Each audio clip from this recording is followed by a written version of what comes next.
Prayers.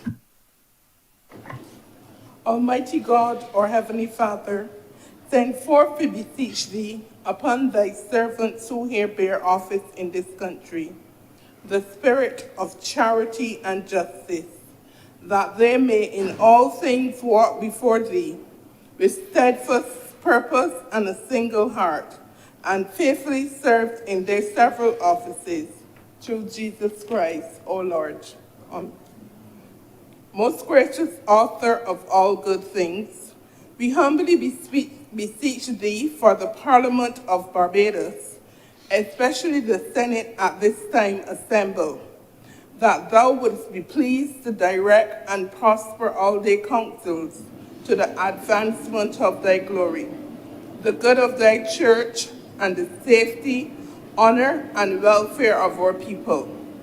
All this we ask in the name of Jesus Christ, our most blessed Lord and Savior.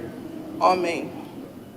May the grace of our Lord Jesus Christ and the fellowship of the Holy Ghost be with us all now and forevermore. Amen.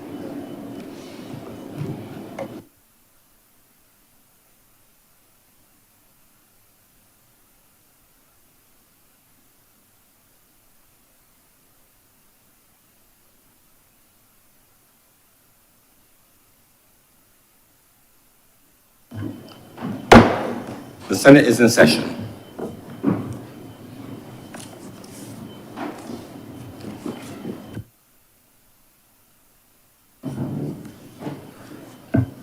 Messages from Her Excellency, the President. Announcements by Your Honor, the President. We have announcements. I have apologies for absence from Senator Dr. Bradwick and Senator the Most Honourable Jerome Walcott, as well as Senator the Honourable Lisa Cummins. Our chaplain is also has actually excused this morning. In terms of late arrival, Senator Kevin Boyce.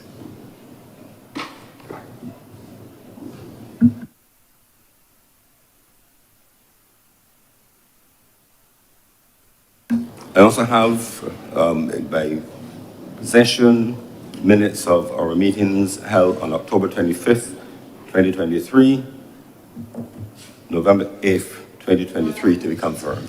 Senator Dr. Maura Knight.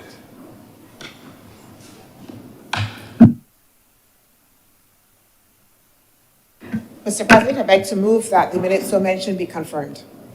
The question is that the minutes of our meetings on Wednesday, October 25th and Wednesday, November 8th be confirmed. Honourable senators in favour, please say aye. Those against, please say no. The things the ayes have it, those minutes stand confirmed. Presentation of petitions, presentation of papers. Senator Dr. Maura Knight.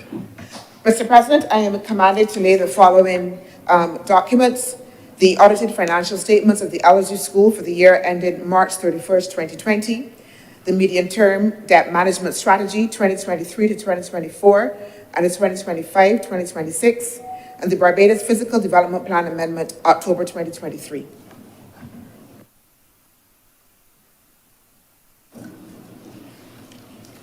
Reports from select committees, questions to ministers. Senator Dr. Maura Knight. Mr. President, to report that the questions that were posed in this honourable chamber are ready for a response, Mr. President. Thank you, Senator. Request for leave to move the adjournment of the Senate on matters of urgent public importance. Statements by ministers or parliamentary secretaries. Personal explanations. Motions relating to the business or sittings of the Senate and moved by minister.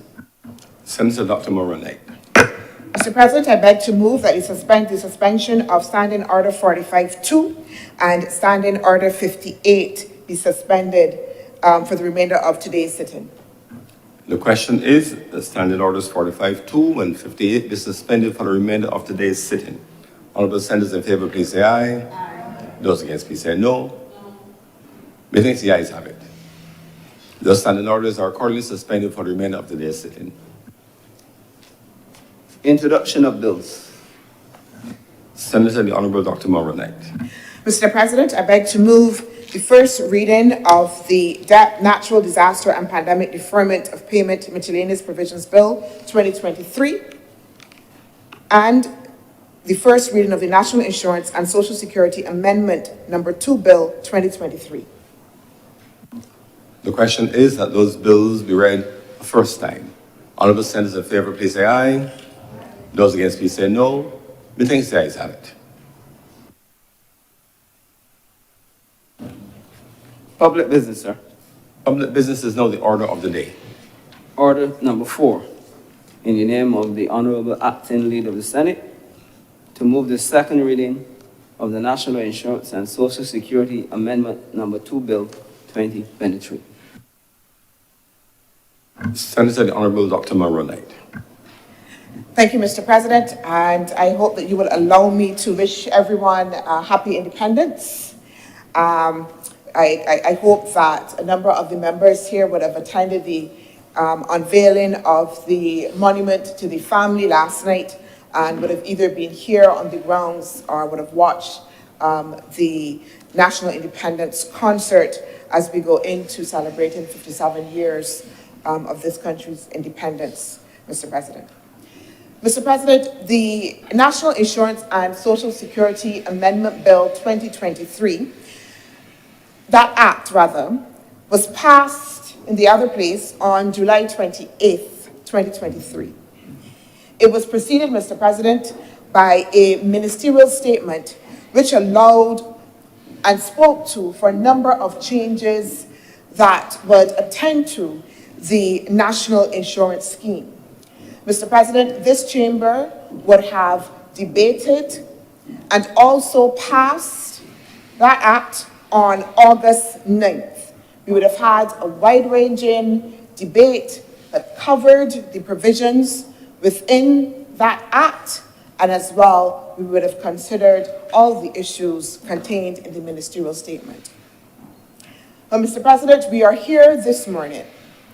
Normally, Mr. President, when you want to make an amendment, the bill would have been passed and you would make an amendment to the specific clause that you want to be able to introduce.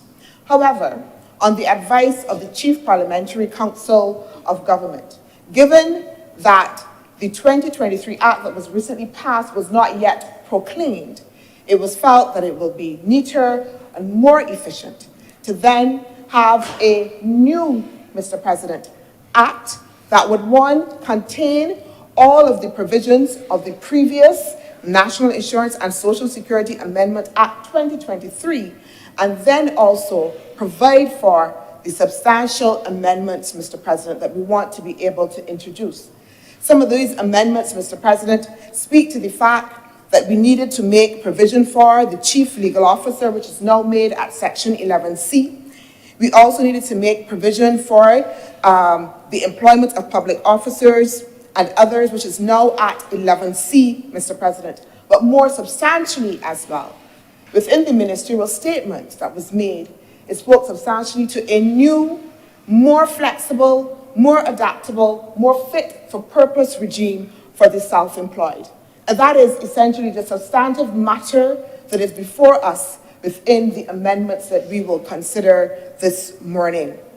So that essentially, Mr. President, what we will do, therefore, is to repeal and replace the act that was passed, Mr. President, that 2023, just for clarity, National Insurance and Social Security Amendment Act. We will repeal that, Mr. President, and then have, once it is passed within this honourable chamber, a new act that would be the National Insurance and Social Security Amendment Number 2, Mr. President. It will essentially, as I said before, and I'm repeating again, it will amend the law in relation to the national system of national insurance and social security by establishing a body corporate to administer the system and perform the functions relating to the national insurance and social security. And Mr. President, we would have debated those governance matters. So again, Mr. President, this morning, we are bringing those provisions that were previously debated into this bill before us but then also making provision for self-employed persons and to provide for related matters, Mr. President. I hope that I have contextualized where we are this morning. Mr. President, I know that there will be those that will say that we've just passed this act and here again we are to make amendments, Mr. President, and that is fair. Mr. President, we are a government that is not only responsive, but also as well, one to come to the table when we need to be able to make a correction, Mr. President. And we could have stood on our pride, Mr. President, and say we will do the norm, let the bill be proclaimed, and then come at a later time and make the amendments. And we could have done that, Mr. President, and stood on pride. But we could not do that in good conscience, because the substantive amendment that we will be debating this morning, Mr. President, around the provisions for self-employed persons, this government and this Barbados Labour Party that was home to Sir Grantley Adams, one of the foremost advocates for workers' rights and a stalwart in the labour movement.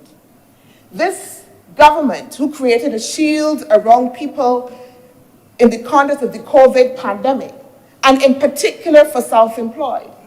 This government that has passed some of the most progressive legislation around the protection of workers' health and safety, legislation to ensure non-discrimination within the workplace, could not, in good conscience, Mr. President, stand on our pride if there was an opportunity that would allow us to be able to immediately make sure that we had the best fit of legislation that would allow us to ensure that those self-employed people could operate within the new dispensation in a system that would create a more flexible, as I said before, and adaptable and fit for purpose system that was necessary. We could not, Mr. President, in good conscience. So here we are this morning, Mr. President, saying that this amendment that we have before us is extremely important. And as I said before, under the advice of the Chief Parliamentary Council, that this is the best process that could be undertaken to make sure that we could move forward in the most efficient way. Mr. President, before I go any further, I want to extend thanks to Minister Colin Jordan, who is Minister of Labour, Social Security, and the Third Sector. I say thanks to him, thanks to his Permanent Secretary, the staff, the NIS board, the core group that worked with the NIS on the wide-ranging recommendations that were made to transform the NIS scheme, to modernize it, Mr. President, to ensure that it provided a framework that could be sustainable, but again, like I said, that could ensure that all Barbadians could see themselves contributing and benefiting. And in so doing, they have given us a framework, Mr. President, that aligns and realigns, Mr. President, the National Insurance Scheme with its initial ethos of being a bulwark for the people of Barbados. And therefore, Mr. President, I thank them for their service. I thank them for bringing us here to this moment and for this meeting. Mr. President, these amendments were brought because it was recognized that we had less than 15% to that point, of self-employed persons contributing to the National Insurance Scheme. Less than 15%.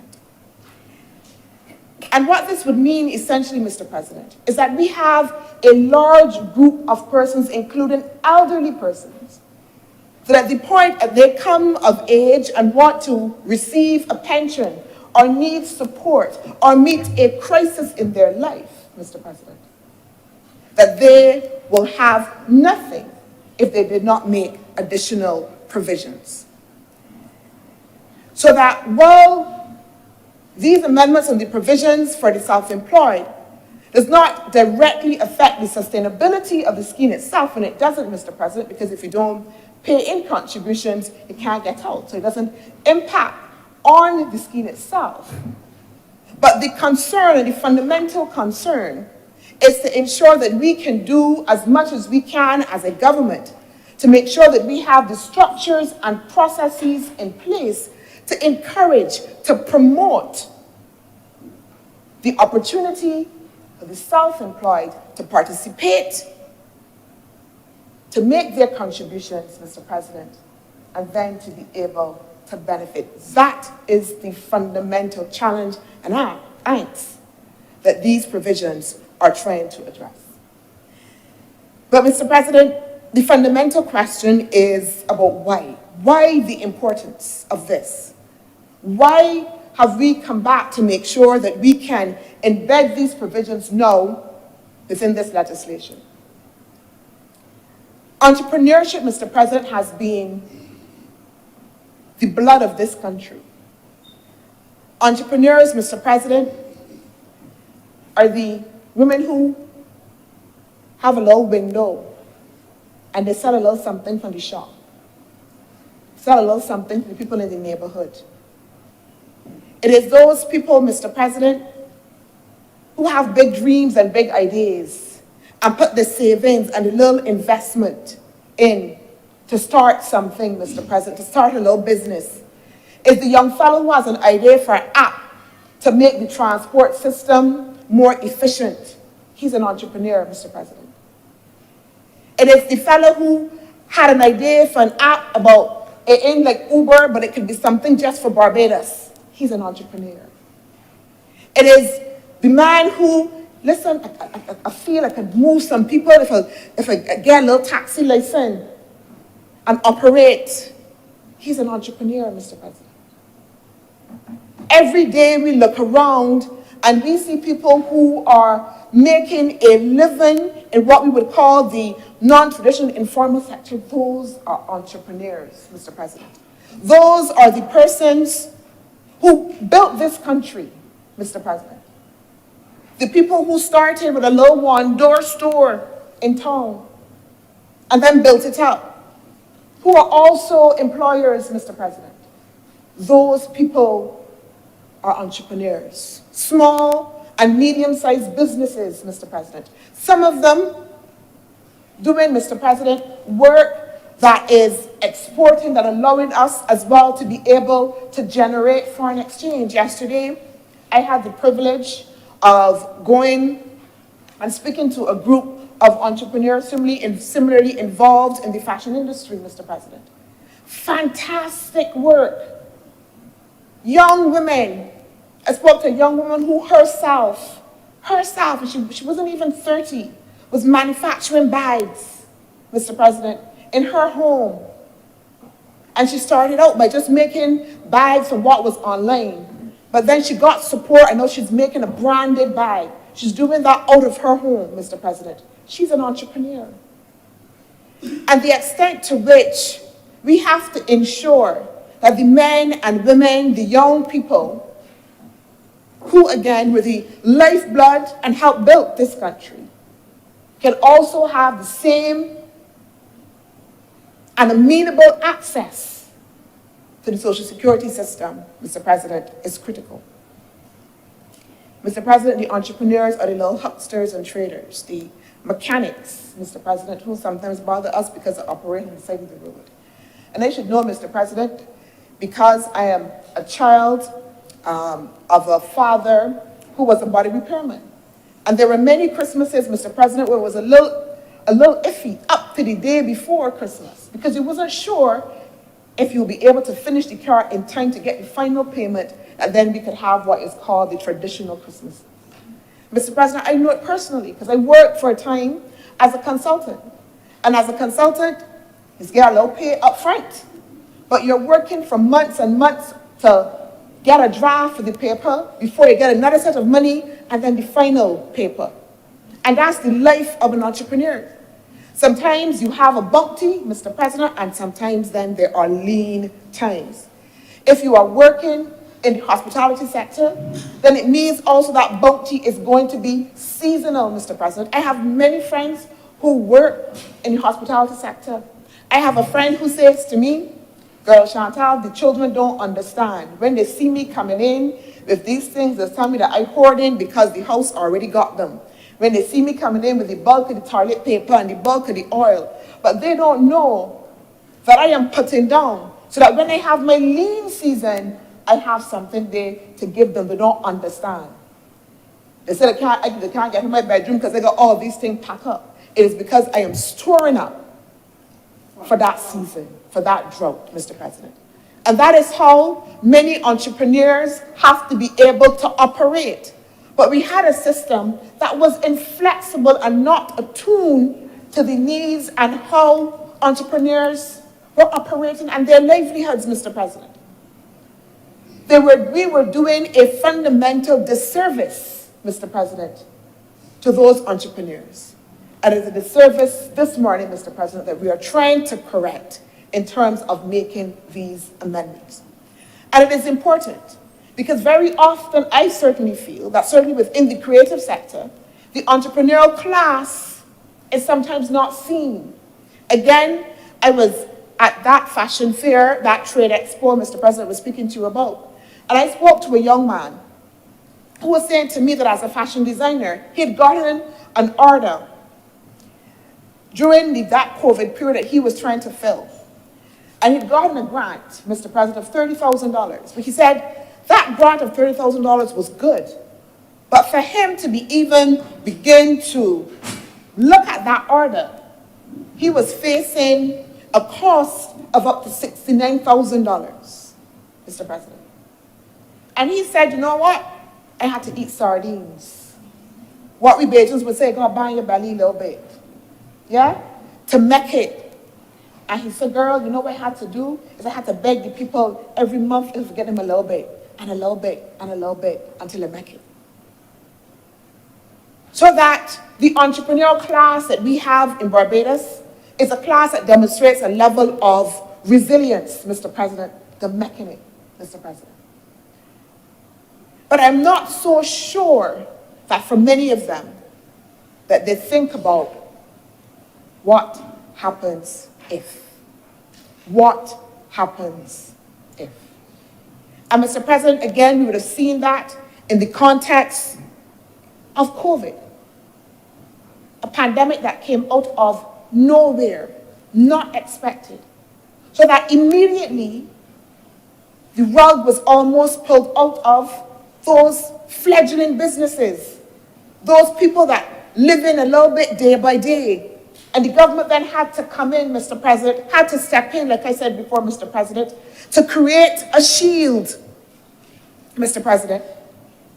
And we did so and provided a benefit for self-employed people that were paid up, Mr. President, and that could allow them to at least be able to survive for a period during the pandemic, Mr. President.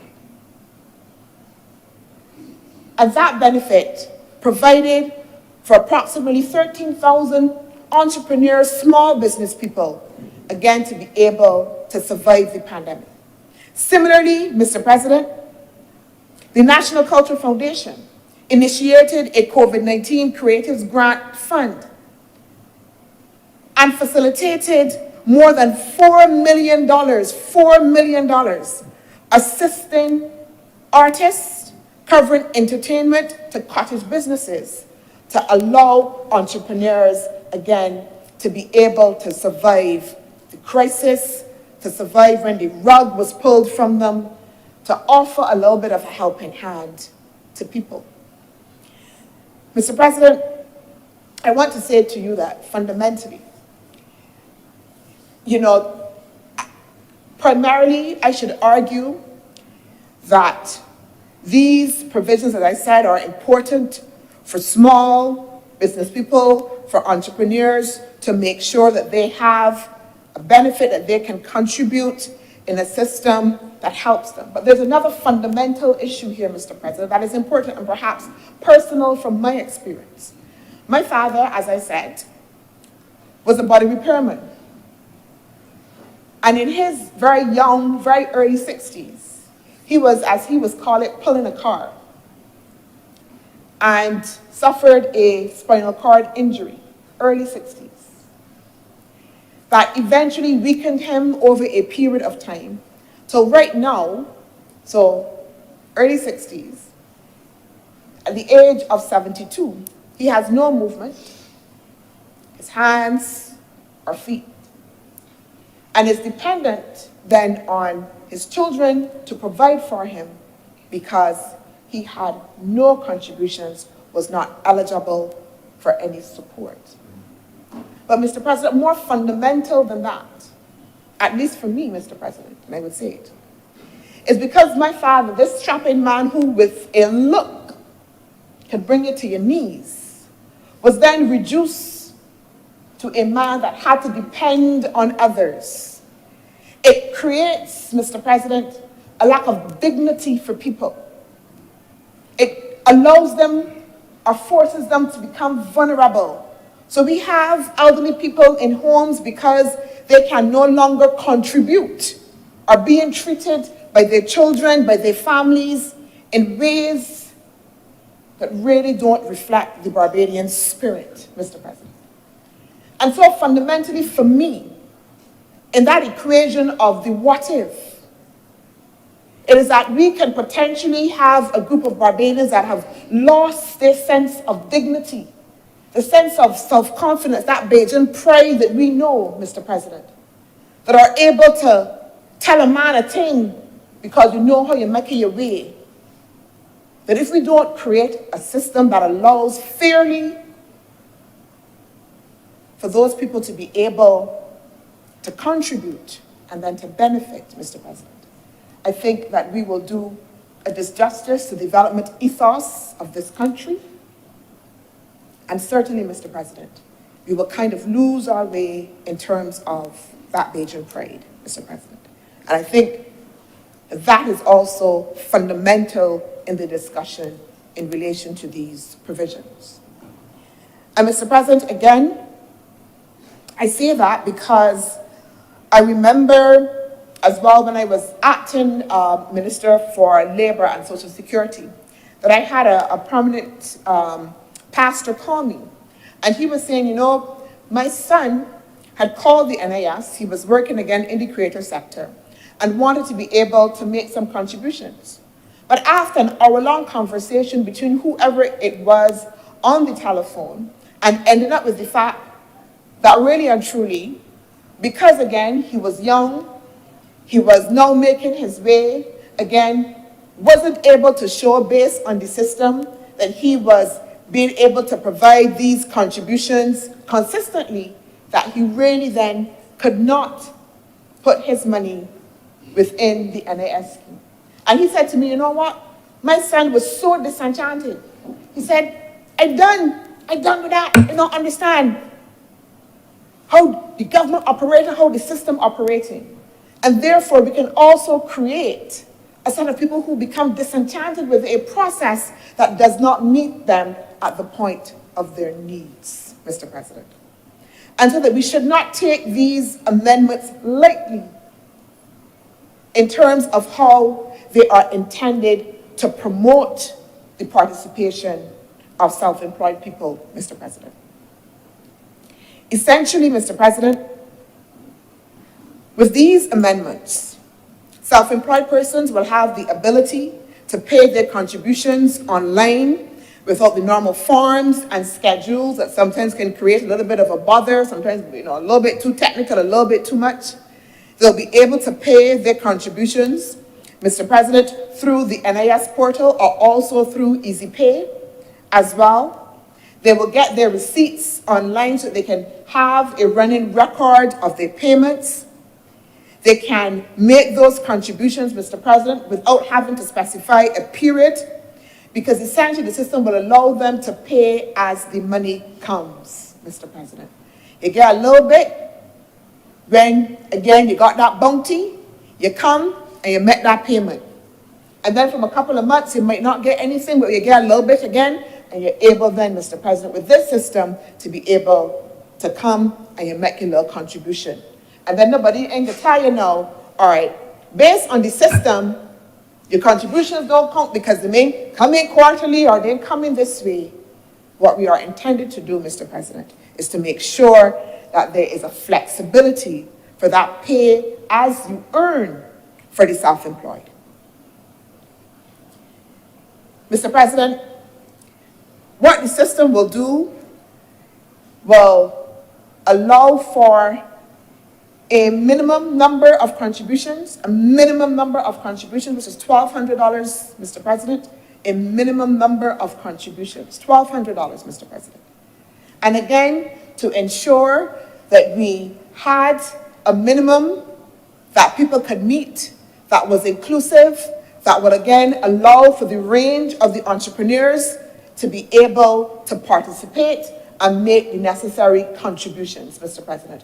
And that was important for us in relation to this new scheme for the self-employed that was being established. The benefit had to make sense. Importantly, and to me, Mr. President, this is one of the key things within these amendments. It allows for self-employed persons to make back pay contributions. So again, we recognize that we would have had people that would have been left outside of the system. And what these provisions make for is that they can back pay contributions for a period of 3 years, Mr. President. And of course, there's a small penalty to be applied, 5% only, but it allows them to be able then to say, listen, you know what, if I want to be able to ensure that I can have the necessary benefit, and again, I could go back. So again, you make a little bit, you put some here in the current, you put some here in the back. You put some here in the current, you put some here in the back, Mr. President, which they could not do before. So this system, again, Mr. President, is crowding in entrepreneurs and also allowing them to ensure that they can be up to date as well with their benefits. Importantly, Mr. President, it will also extend to employment injury benefits as well. Employment injury benefits for the self-employed, Mr. President. How important is that? How important is that? I am sure, Mr. President, that we all know someone who has had some level of injury. I know seamstress, sometimes the working and the little finger get caught. And they can't work for a little bit of time. They had a little fall on the job. Something happened, and you can't work, and then there is nothing, Mr. President. So we are establishing those injury benefits, and Mr. President, in order to be able to access those injury benefits, Mr. President, yes, you have to produce some level of evidence. And I think, Mr. President, we would all agree that's reasonable and fair. Because if you are employed, normally, when you are injured, Mr. President, you may have somebody around who may be able to testify to what happened with you. There may be cameras that are set up if you're in a supermarket and other business. But when that self-employed person is working from their living room and sitting down on the settee, Mr. President, there's often nobody else there with them. So in order to be able to qualify for this injury benefit, we're asking them, one, to produce a thorough report of what happened, also as well to produce a medical report from a medical doctor as well. If they can, Mr. President, pictures of the injury as well. We're also asking, if available, and it may not be available in all circumstances, to provide the contract for which they were working on for that period of time so we can substantiate that you are actually engaged in work for that period of time that you are claiming for that injury benefit, Mr. President. And I think that, Mr. President, that certainly this will be a game changer for the small entrepreneur. That this, again, will provide a fundamental safety net, Mr. President, for entrepreneurs. It also, as well, Mr. President, recognizes that if we have some self-employed persons who have a current employee-employer relationship, but might be doing a little gig on the side. So I've learned that we have a little gig economy, where you go and you do a little thing here on the side, because the job may not be sufficient in terms of allowing you to be able to address the needs that you have, and certainly if the pay is not allowing you to be able to have the sufficient contributions to ensure that you are eligible again for the benefit. And so what this is saying now is that those that have that situation, that doing a little gig here, doing a little side hustle, I don't know what the gig economy, but I know but it's got to be side hustle, Mr. President, the little side hustle that you're doing, that now you could also as well still be able to contribute. And I hope that we are getting the picture. And Mr. President, it may not be fully perfect, but what we have done then is to make some substantial transformations to allow for the full spectrum of those entrepreneurs in whatever situation that they may find themselves in order to ensure that they can make their contributions within the NAS, Mr. President. And I believe that by doing so, we will increase the number of self-employed persons wanting to make contributions because of the flexibility, because of seeing that there is an effort to make sure that we have a system and a structure that now recognizes how they function, how they operate, how they work, and is adapting to meet that circumstance. Mr. President, I want to say as well, and I speak now in the context of culture, that certainly, and Senator King is here as a former minister, that we have a cadre of cultural practitioners, Mr. President, that I want to encourage, Mr. President, them to take advantage of these provisions. Mr. President, everybody, but I'm speaking now to the cultural practitioners. When I came into the ministry,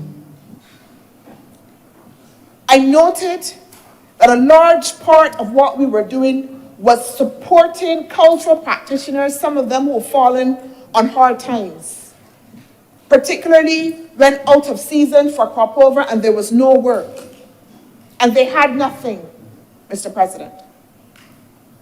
When they traveled and they got a particular gig and then came back and they went through a dry season. When that order was filled and they didn't get the next order, Mr. President. And I had all of these bright ideas about, we got to encourage them, let's do a campaign to get them signed up to the national insurance, and we're going to do this and going to do that. And I met with several of the practitioners, Mr. President, met with the NCF board, met with Senator King, met with our cultural ambassadors to note that it was all tried before. To note that there had been several efforts to bring these cultural practitioners within the system, but very few of them had actually taken up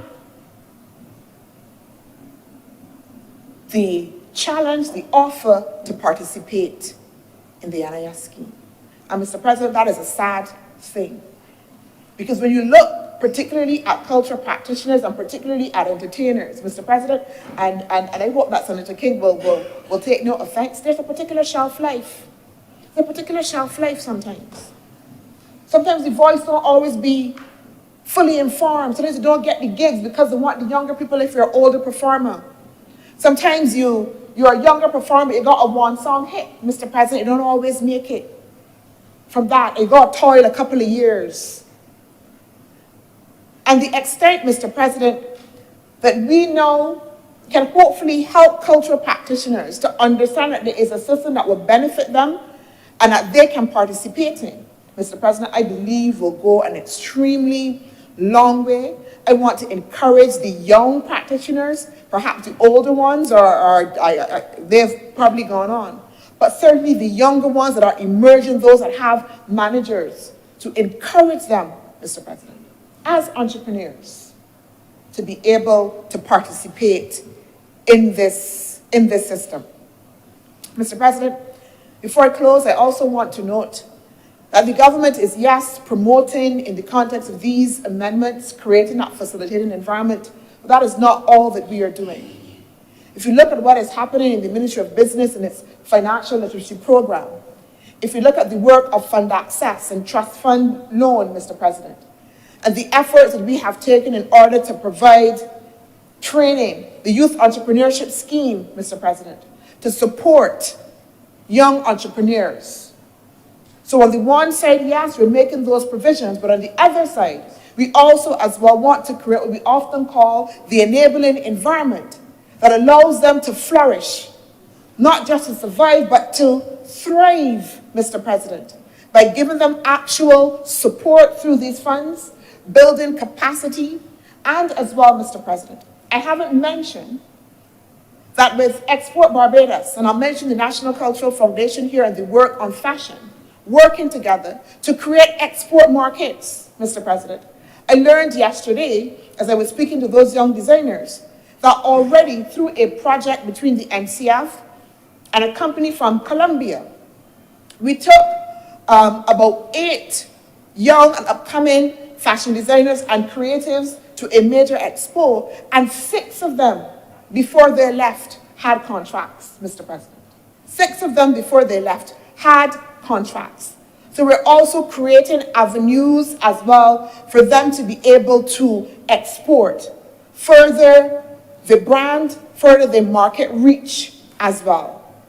And so that we are seeking, as I said, to be able to ensure that we provide the necessary support to create that holistic enabling environment.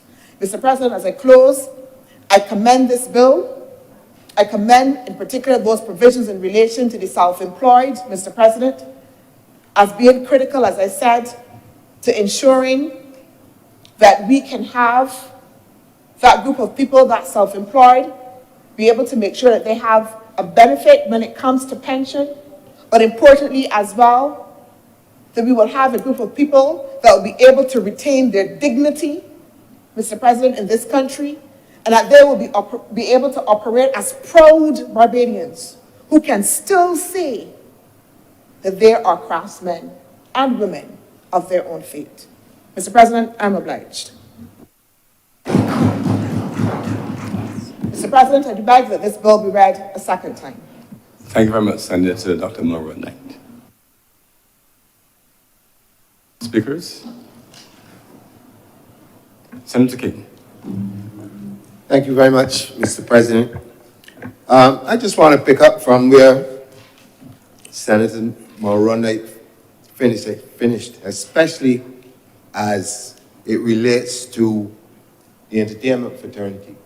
And before you begin, if you would allow me through you to ask the Senate to just have a minute of silence for Mr. Richard Stout, who would have passed. One of the persons who would not benefit from this at this particular point in time now that he has passed, but would have been one of those persons on whose behalf, when he was minister, this was a very, very serious issue. And one of the things then, sir, that was more so the problems were administrative in nature. A simple example, you have to go to a tribunal in order for a tribunal to decide if this person's, or these persons rather, are eligible for the contribution.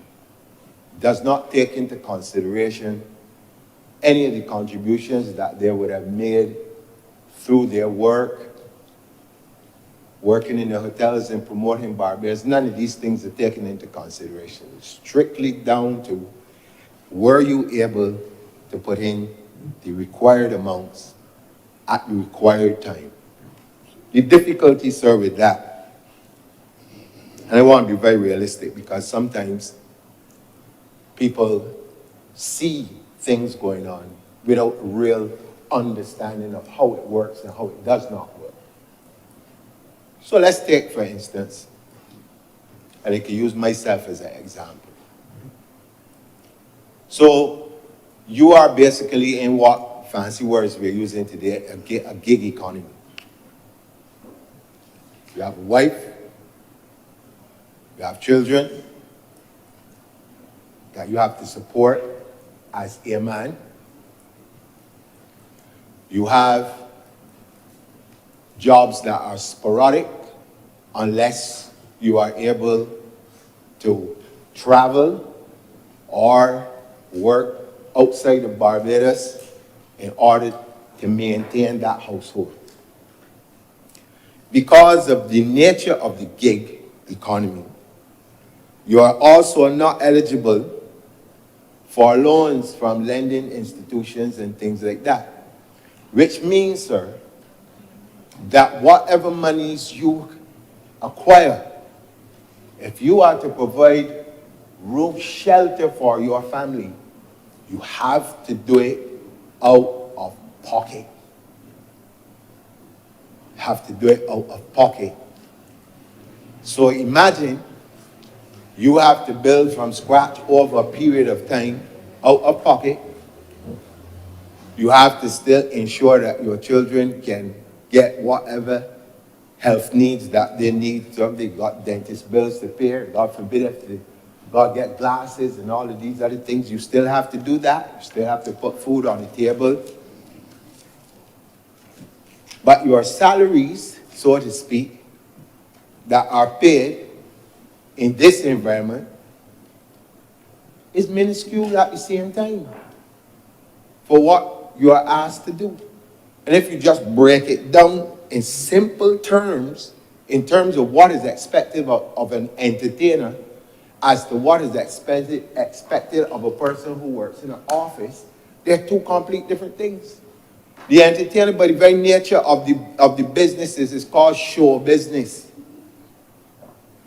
When he or she leaves home to go onto a stage, they can't go dressed like somebody in the office. You can't spend that kind of money on clothing. It's the first thing somebody want to know. Well, you cannot be serious. And for women, it's even more difficult than for men. Because you know, God start talking about hairdresser every 5 minutes, nails, lipstick, and the thing goes on. Not even taking into consideration just the basic things, the soap and water and all the other things that you got to deal with. So let me get real. Right? And then you have to also deal with the attitudes of people. So you could be going to a tribunal, but somebody in the tribunal looks at you and decides, well, you know what? I got to pay mine every time it come round. And you ain't paying none. So it is left up to either the goodwill or lack of goodwill of a person to decide the fate of the person coming in front of the thing. And there is no objectiveness in that. It's subject to the whims and fancies of how people feel at a particular point in time. And about you too. Because let's be real. Let me just draw a scenario. Suppose, God forbid, that the fella on the boat on this tribunal, he said, you know what? Why I really don't like this fella here, you know? Because 2 weeks ago, he was singing at such and such a place, and I realized that my girlfriend looking at the whole thing. These things happen. Or the other way around. Or the other way around. Or the other way around. Let me get real. Let's get real. Because these things happen. You're talking about people who are the center on stage and draw a lot of attention to them and all of these kind of things. So when the time comes now, if you see, the fella already started off with a bias. Lost before he started. This, what we're doing today, remedies these kinds of problems. I had hell trying to convince some people on behalf of, as was mentioned earlier, older entertainers who were coming into the end or coming near to the end of their careers, that they're worth it. But I was always told, but it says, written down, it says this is what it says, and we can't move from there. nothing I could do. I get cursed left, right, and center by people who is trying to help. Trying to say, you're doing that for me at all, but wouldn't understand. So for me, this is monumental in being able to correct a situation which I believe has been unfair to some people. Unfair. And I spoke about the entertainers, but I can talk about the laborers. You can imagine those fellas who only get jobs when construction is up. And God forbid that something were to happen to one of them on the site. And you would say to them, well, you didn't pay any contribution, so therefore, we can't do nothing for you. And imagine the rest of it, and that person has a family to take care of too, but ends up in the position as was outlined by Senator Monroe. What happens then?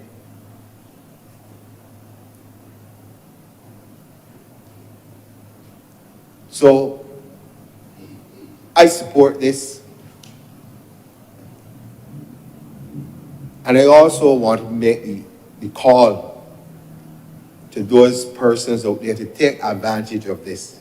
If you have the opportunity, as money comes in, to pay what you can, or we could say pay as you go, can't ask for anything better than that.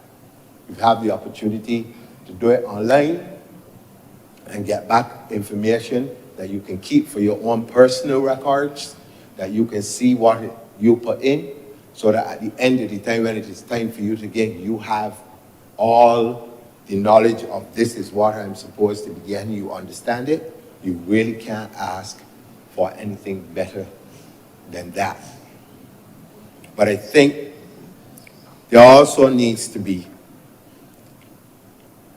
and I think I would say that this has again done it in such a way where you remove some of the fear that people have in terms of dealing with issues like this. And one might ask, well, what the fear is that people have in dealing with things like this? The fear comes, Mr. President, when you are dealing with human beings, and in a small society as the one that we live in, where everybody got a friend, and this body got a friend, the next person has a friend, the next person has a friend. And if you got to go into somewhere to sit down to discuss doing whatever, the fear is that at some point in time, as the old people would say, you can hear it out on the road. Like I said, I have to be real. You hear it out on the road. Or then you could be walking, going somewhere, and somebody could tell you exactly what you didn't pay, when you didn't pay, and what will happen to you next, or what should happen to you, and all these things, all these types of things. It is the reality of where we live. So if you can go online and do what you need to do, I think people will feel a lot more secure that their business remains within the confines of the space that they're being able to use.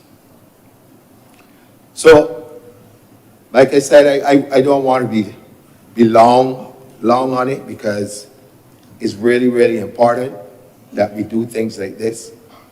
And as I said earlier, with the passing of Mr. Stout, you know, it led me to think back on something that I went through myself when I was minister. Mr. President, you would not, and this comes from a place now of really being concerned for those persons who were brave enough to go into things like entertainment and these things in this environment. A number of our colleagues would have passed during the 3 years that I spent as Minister of Culture. And a huge number of those persons had to be assisted in terms of their burials. A large number of it And it always struck me, and I have to say it in here today because this is where people will be listening, and I think people will begin to get some sense of what it is you're dealing with. We have a fraternity of doctors. You never hear anybody go, doctors get together and go put on a show to bury them.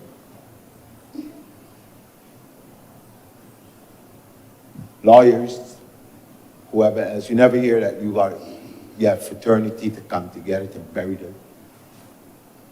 Because they're able to do these things based on the fact that they are paid relatively well and they can take care of themselves up to a certain point and do things. The entertainment fraternity also, like doctors and lawyers, need clients. But if you live in a society that has determined that their hard-earned dollars are better spent with the artists that come from Timbuktu or the artists that come with the name of Sam Coochie and the Duppies, rather than the people who you can see in front of you or in the villages of you or whatever else, you end up with who you end up with. Or you can have people saying things like, I can't spend my money with such and such a person. Why do you build a big house out of me or build a this or whatever else? These are the realities that the artistic community has to deal with. And I'm not just talking about musicians. If you think about a person who's a visual artist, got to do paintings and whatever else to live. How many people in Barbados would spend any money at all to buy paintings to put into their homes and beautify them, sorry? Not very many. They would probably go and buy pictures of places in other parts of the world that are prints and very, very, very, very, very inexpensive in their minds. So they don't have a problem supporting that. That is supporting a man or a woman that live 10,000 miles away from me. But God forbid an accident happen, a house burned down, or something, and the first people that everybody call is same artists that they refuse to support. It's the same people that everybody calls. It's the same people that a tribunal or whoever else will have, a little, I don't know if we should do this or if we could do this or whatever. You have to stop and think seriously about how we treat to our artists, and again, add this other group, our sports persons. This, for me, is a step in a really good direction. Again, you have in sports, you got people who are coaches. That is all they do. Coach cricket, coach football, coach basketball, coach different things. They now have the opportunity to, that as money comes in, they can make their contributions. I don't want anyone to leave this Senate today thinking that this is just another one of those political things that you do to score little brownie points. This is so important and so crucial to the development of a wide set of people across this country who for many years have been, in some ways, ostracized, intentionally or not, or otherwise. And so, again, I just want to say, on behalf of all of those persons who might not have the opportunity to say it in here, I would like to take it upon myself to speak for them and to say thank you to the government and thank you to the Senate and everybody who worked on this to bring this to fruition. And with those few words, sir, I am very obliged to you. Thank you very much, Senator King. Any other speakers? If there are no more speakers, Senator Nurse. Thank you, Mr. President. I just wanted to say a few words in agreeing with this bill. I certainly support the amendments. And I think it is good to see that government is moving ahead with the reorganization and the restructuring of the National Insurance Scheme. A few months ago, or about 2 months ago, I believe it may have been, we dealt, of course, with issues which dealt more with the economic and financial aspects of the national insurance, and to put measures in place to ensure that as we go forward and as we look to the future, that the national insurance scheme service will be in a much better position to meet the demands for pension payments and other claims in terms of sickness benefits, etc., etc. This bill deals, these amendments, to my mind, tend to deal more with the administrative matters. And as we look at this bill, we see the introduction of the board, which is going to be administering the fund as we go forward, and we see how it has been constituted. I may be a little bit pessimistic because we always hear that these boards, that we move away from government, the direct control of government, and set up a board, because these boards are supposed to be way more efficient. They're supposed to be providing way better service to the public. They're supposed to be more efficient in terms of using the financial and other resources available to them. But to be honest, I don't know that I am overwhelmed by some of the boards that have, some of the departments that have gone the way of a board. And, you know, I think of the Queen Elizabeth Hospital, I think of the BRA, boards which have recently been formed or set up as SOEs or whatever you wish to call them. But yet we are getting and we are hearing all of the complaints and issues which are still coming out of these boards, from these boards that have been set aside from the direct government control. So I wish, I certainly hope that that will not follow this National Insurance Board, which is now being established and which is now going to be fully responsible for the administration of the National Insurance services.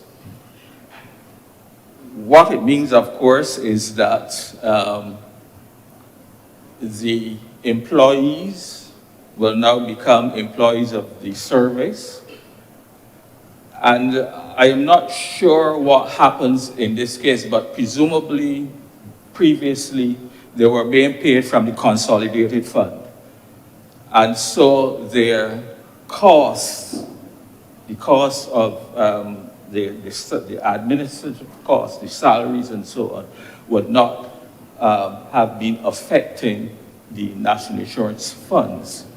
What happens now that they come under the board, will these funds now be an administrative cost and therefore having to come out and taken from the funds of the service? I don't know. I really don't know what the exact situation is. is here. But if it is so that the service now has to take up that cost, it means the administrative cost of the fund is going to be significantly impacted. We were already talking about the huge deficit, the actual deficiencies and so on that were arising. So will this cause the fund to be further, the funds to be further depleted if they have to finance the administrative costs? I don't know the answer. I don't know, and perhaps someone will just explain that to me. But I am happy to see that there's movement ahead, and that we are looking to see and to create much a more efficient board as we go forward. I am particularly happy about one area which, and I think the leader of government business would have spent some time on this, and this is really to do with the self-employed persons who in the past, for the myriad number of reasons, did not contribute, or they may have started to contribute, then they lost their they lost their employment, they stopped contributing, and so their payments were not continuing to be made to the fund and so on. And so I am happy to see that provision has been made for such self-employed persons to be able to have some flexibility in terms of now coming forward and being able to make payments when they can, have a little break when things are not going so good, and also, and which is important, is to be able to build up the number of qualifying years that they would have by going and doing what is effectively some back payments. So I think that is some good aspects of this amendment, and I really would recommend and encourage particularly those self-employed people to come on board and do their best efforts when they can. You know, in the tourist season, for example, we know the taxi persons and the entertainers and those types of people tend to do better, and so therefore I would hope that they would use these opportunities to build up their contributions to the fund so that they improve the qualifying years that they have, and also the amount of pension payments which they will get on retirement. So I think that is good. Of course, I hear that technology is going to kick in here, and there's of course the opportunities to pay online and do all these smart things. Well, again, I don't want to be an eternal pessimist, but you know, we know the issues that some other departments have had in going through and moving on to the online payments and the complaints. So I hope that time is taken to work through these issues, and that, you know, they don't become burdensome for the same people who we are trying to encourage to make their payments online and by whatever other means necessary.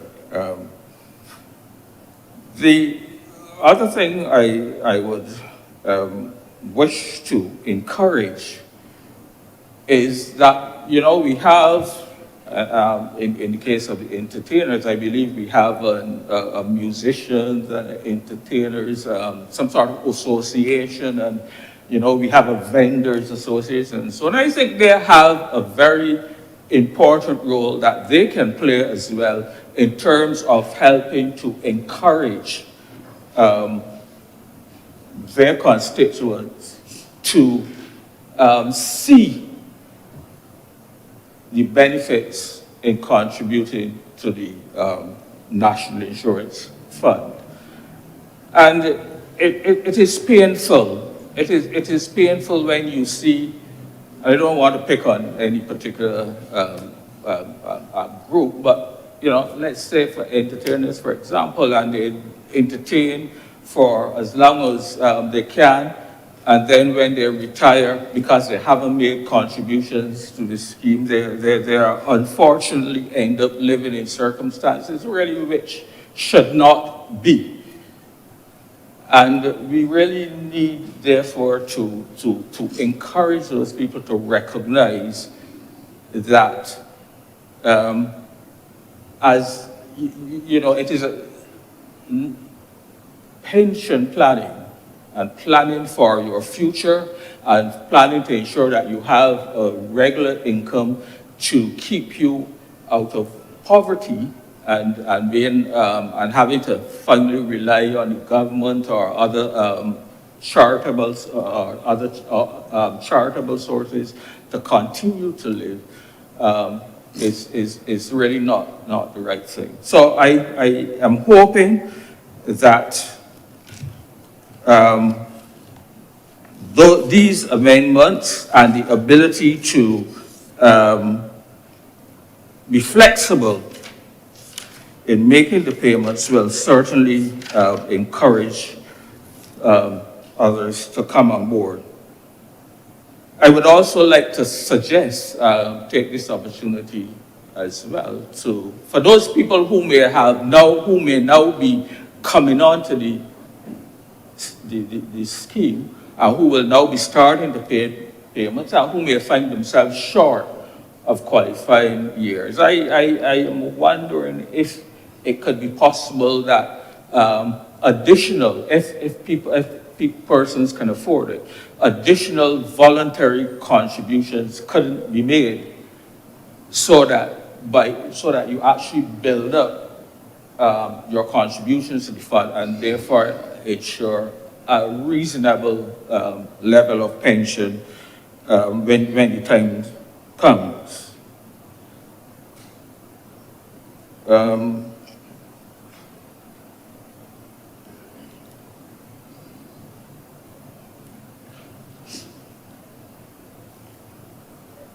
I think that in looking at some of the committees of the board, I think it is, I am satisfied that there are the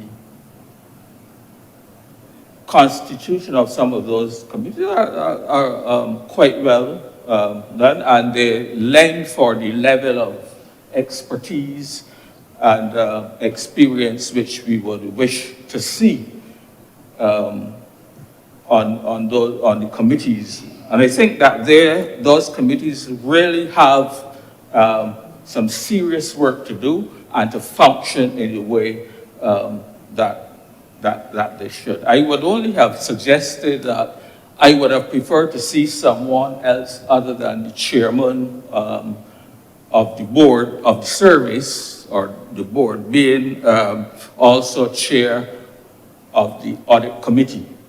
I would have preferred to see, you know, an independent person, maybe someone that is not even on the board, who would have been heading that audit committee. So it gives it that kind of level of independence which you would require for the audit committee.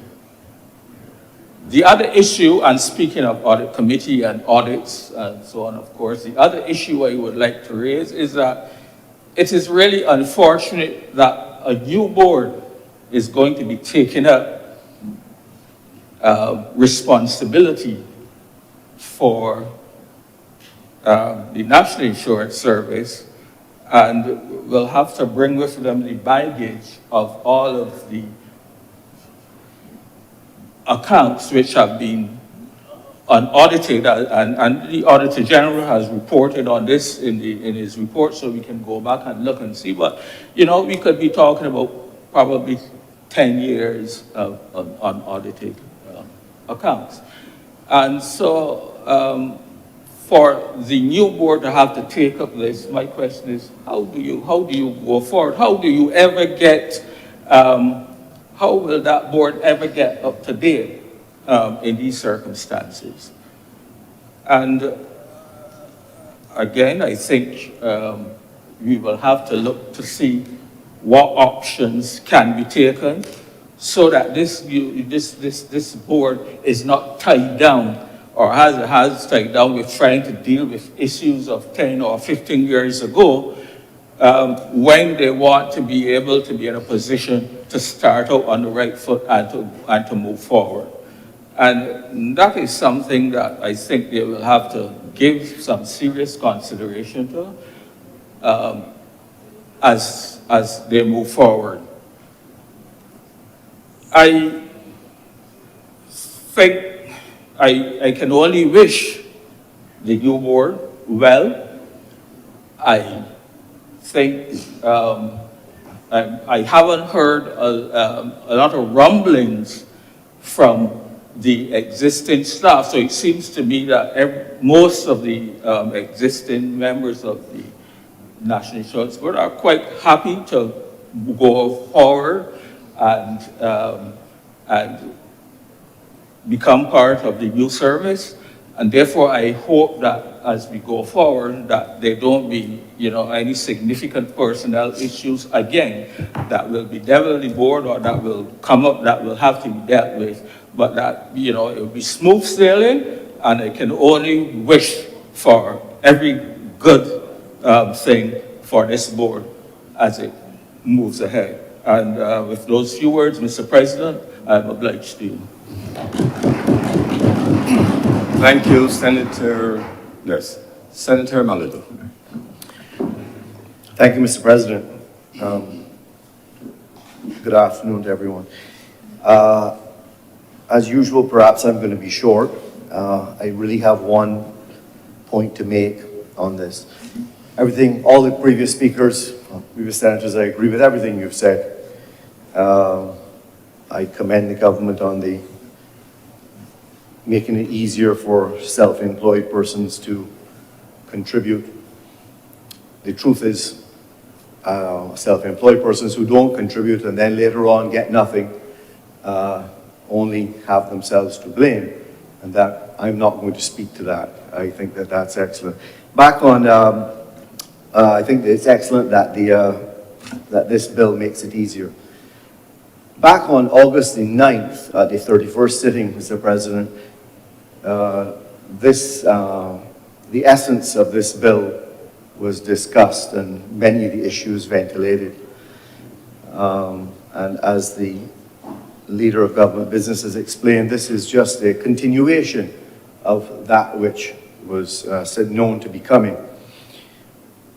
What I would like to highlight is that in the National Insurance Board's principal recommendations for the rehabilitation of the National Insurance Scheme, the document which in many parts is the genesis for the changes that are happening, there are many recommendations which were discussed back in our sitting on August the 9th.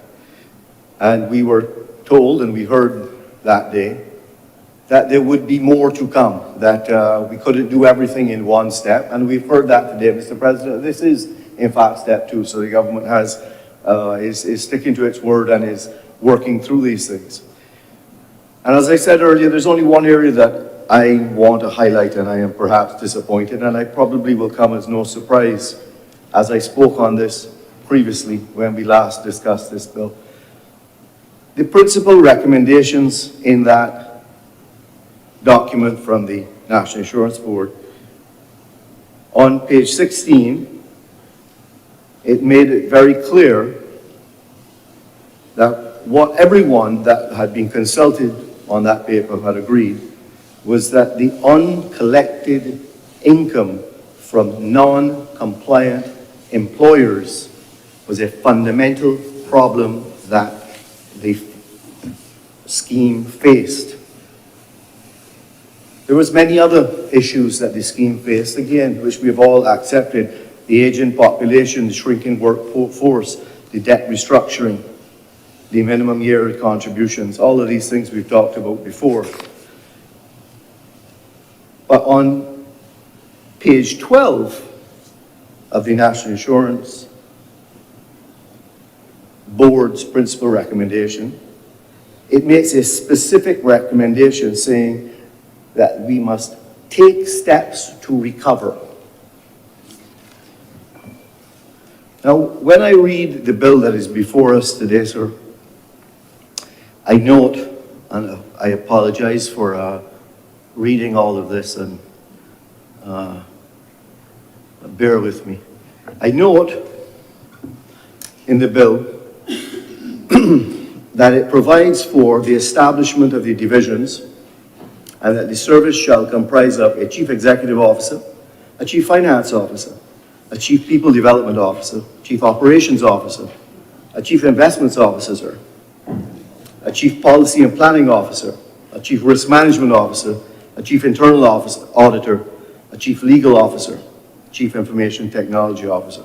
And I've read the bill, I've read it a couple of times, I guess, but I just do not see in the bill that this fundamental problem that we have, which all stakeholders in the consultation, the national consultation, sir, agreed that the, and I quote, the uncollected income from non-compliant employers, I would have liked to have seen, and I suggest again, that the collection of these receivables needs to be a priority.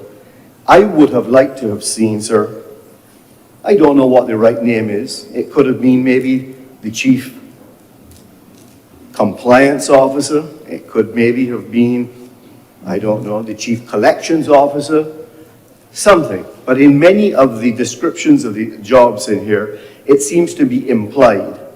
But having seen that it is a fundamental flaw, and it is a problem with the scheme, that we have employers who, and let's be clear, let's be absolutely clear about this, they enter into a contract with an employee. They tell them what they're going to pay them. They keep that money back from them, because having delivered your service as a worker, and you come to the end of the month, you get a certain net in your hand. Your taxes are taken out. The employer's share of the NIS scheme is taken out, and the employees is taken out. And they have an obligation. That money does not belong to the employer. It belongs to the employee, and it was to go to the scheme. And any of those delinquent employers should be prosecuted, sir. And I would have hoped to have seen teeth in this scheme. Teeth that would have allowed an employee who is the one who will be hurt. They will be the one going to the scheme in years to come and saying, I'm here, I now want to get back some of what I contributed for, only to find out, but your contributions are not here. You have been defrauded. And we need to move this from being some type of white-collar crime that is dealt with in rooms and other places, and deal with it the same way we deal with someone who steals money blatantly and openly. Why do we go and prosecute someone who is stealing from a supermarket or from a huckster beside the road, and we're going to prosecute them aggressively? But we are not prosecuting those who owe this scheme millions. Millions, sir. And I said this on August 9th that I stood before, and I want to say clearly, I am disappointed that this scheme, this amendment is brought today, but I know that there are more amendments to come, so I will say, please, let's make sure it makes it into the next one. Let us see a position that allows employees who are doubtful as to whether or not their employer has done the right thing, how can they complain or write in and say, show me, prove to me it's been paid? Should we not have some way that employers are required on an annual basis to publish and to show that they have actually paid? And should we not have teeth that stop those businesses from operating when they are delinquent in their NS? And remember again, they have taken the money from the employee and they've kept it. They have stolen it, sir. Let's not couch it around with other words, you know, it's stealing. And the other thing I heard, sir, is that if you look at this data is not published, as you know. I have previously called for the data to be published. We should name and shame those employers who are not paying. I understand, I've heard, it may not be so, sir, I speak under correction, but I am told that less than 5% of the employers in Barbados owe nearly 80% of the delinquent money to the NIS scheme. Less than 5%. So the other 95% who are doing right by the people are then going to have to pick up for it. This is not right, sir. So, as I conclude, as I say, I usually speak short. I wanted to make my point. I will reinforce it. Excellent. Item number 2, my second part into this. Let's get this done.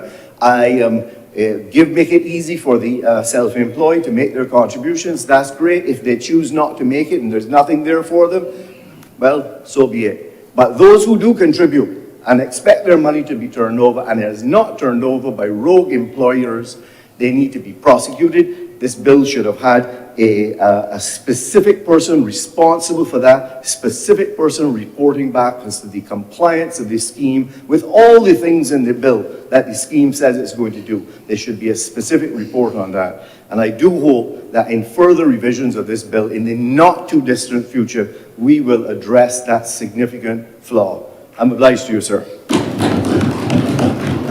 Thank you very much, Senator Malalo. Any other speakers? Senator Dr. Hines. Good afternoon, Mr. President, and all. Thank you for recognizing me, Mr. President. Unlike Senator Malalo, I do not feel that this is excellent.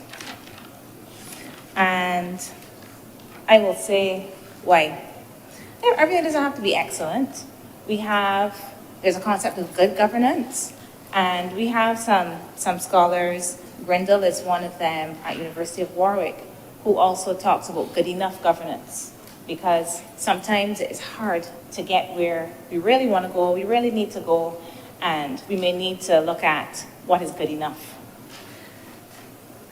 I don't know if this is good enough, but it certainly is not excellent. Today, Mr. President, the day before independence, the day before we celebrate the 57th anniversary of this country's independence, we are in this honorable chamber for what seems to me like deja vu.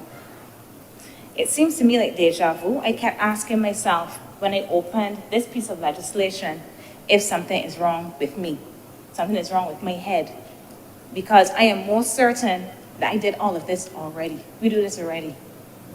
Not last year, just a few months ago in August. I remember the complaints about things being snuck in during crop over when people are jumping up and enjoying the festivities. We were trying to increase the pensionable age. And I remember being in this place and stating very clearly that my response to persons who asked me, Dr. Hines, you can go in there and vote for this, for them to increase the pensionable age. And I said very clearly to them, I cannot find that in this legislation. It is not in here. That's in part one. It was not in there. We were in this place and people spoke at length about the reasons for increasing this age. We know the importance of it because we have to think about the sustainability of the fund. We have been told that there is no other option apart from swiftly growing the population or having remarkable GDP growth. These are the things that we were told in here. But I stood and I said, despite all the long talk about retirement age, there's nothing in here about retirement age. Nothing. Zilch. And it cannot be addressed by regulations. It cannot be addressed by the minister declaring it to be so. We have to come back in here and address it. I remember distinctly, so I started questioning myself because I was there saying, I'm more sure we talked about this. And at that stage, Mr. President, I don't know, I felt that if I was talking just because I was blessed with a functioning mouth and tongue, because that was not taken into consideration at that point.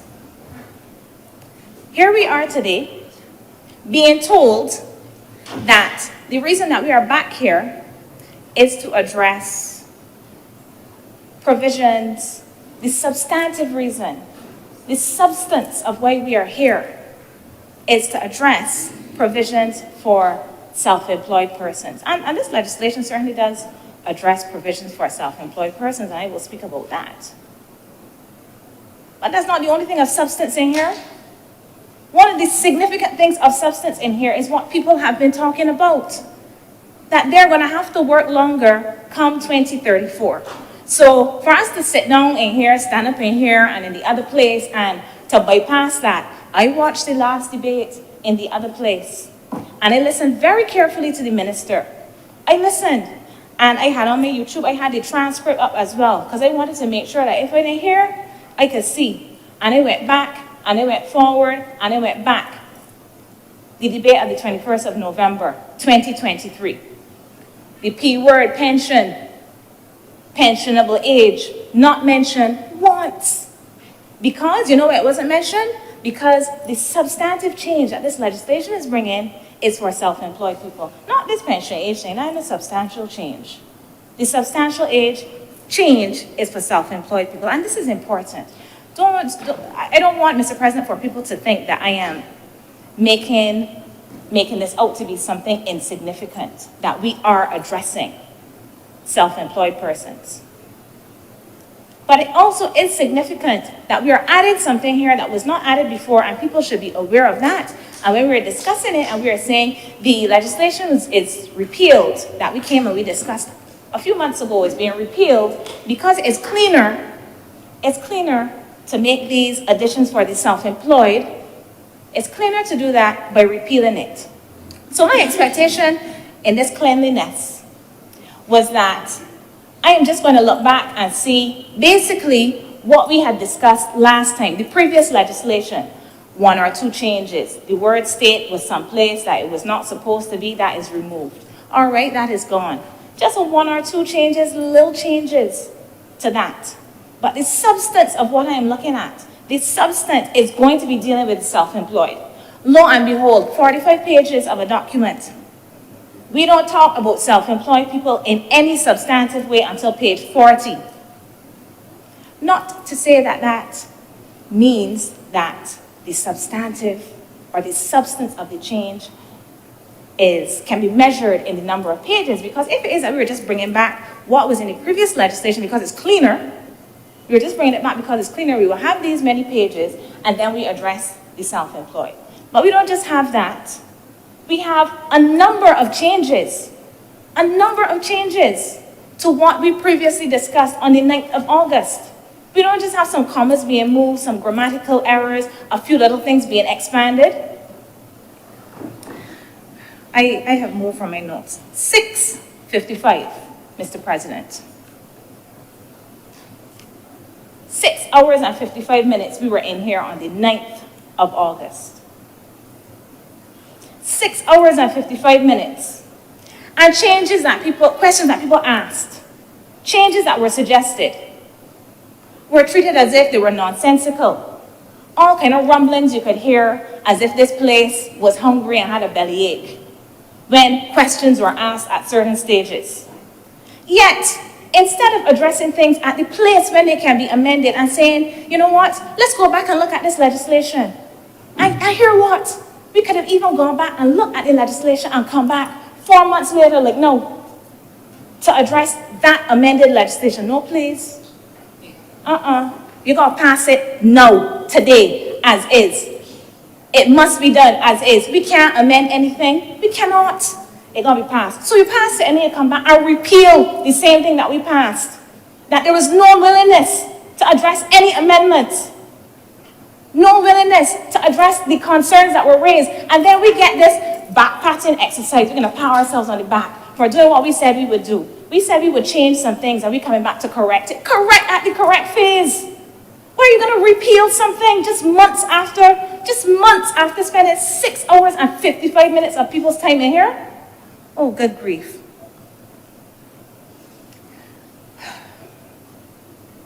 Mr. President, I was just really reflecting on what I was thinking, how I was feeling, and I decided to look up a definition.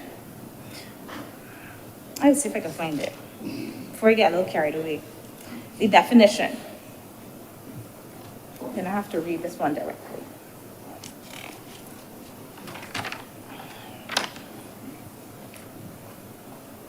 I can't read it now, but you're getting so excited. Okay.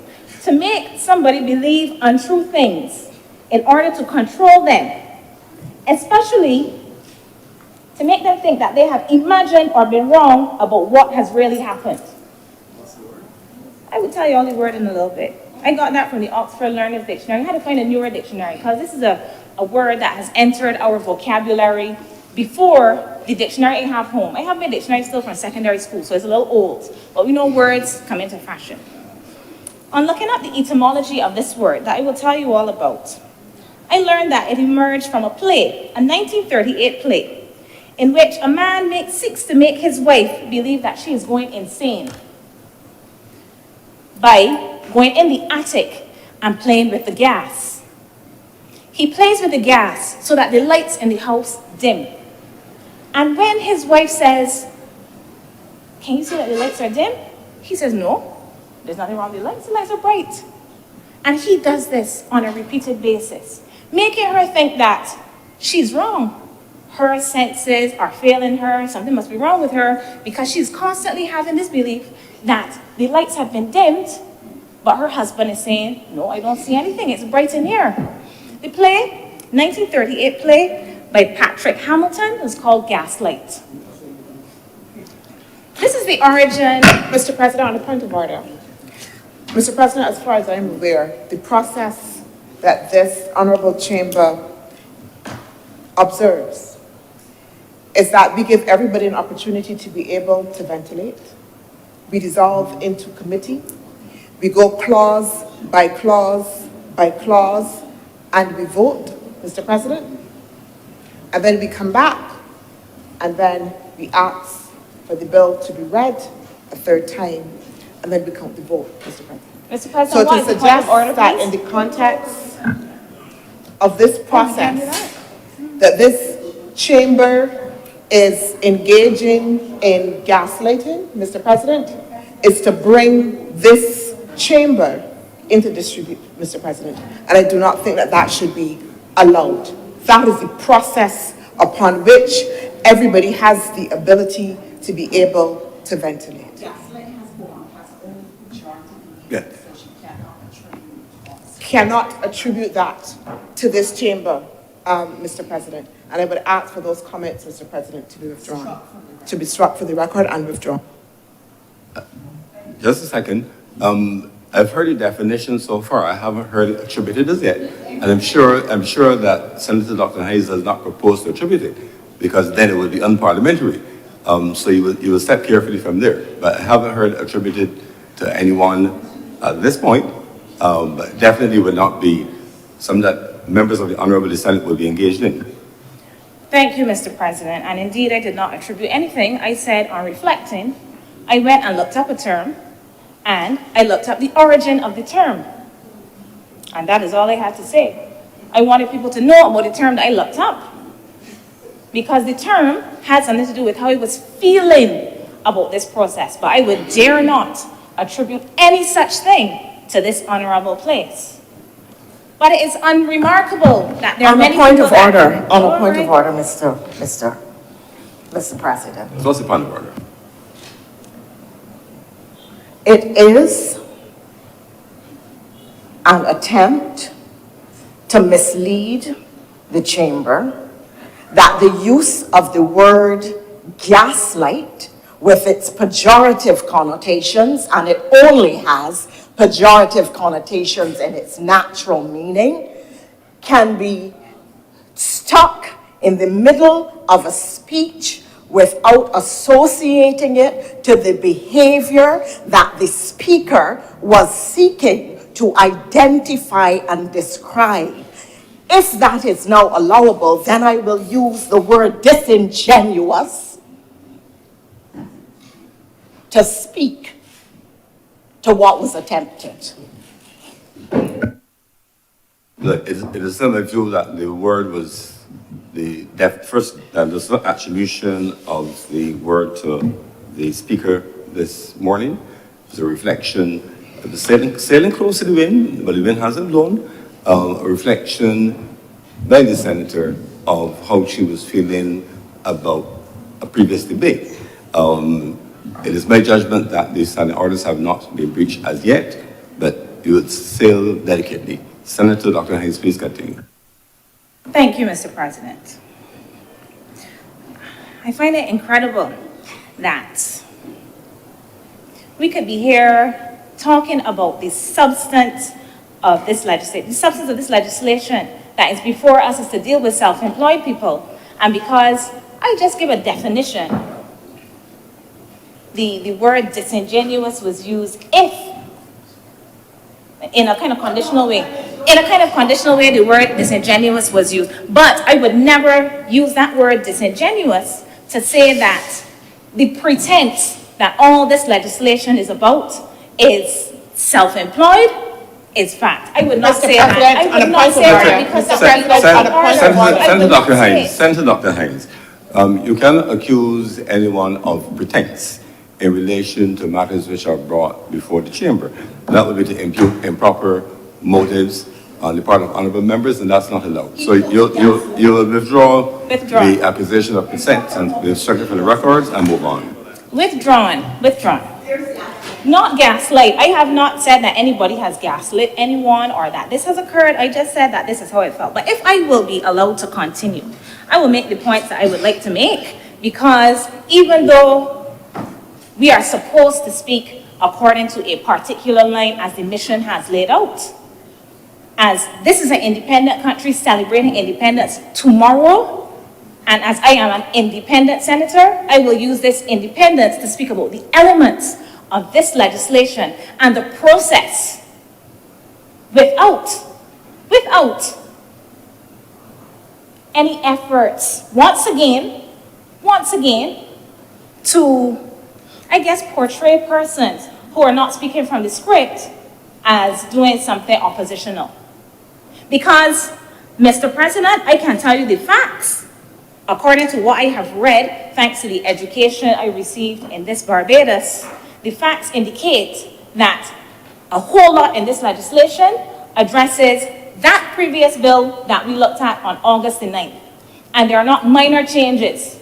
So anybody that is looking to convince me that these are minor changes obviously believes that because Christmas is coming, that I want to be the thing that Mary rode to Bethlehem,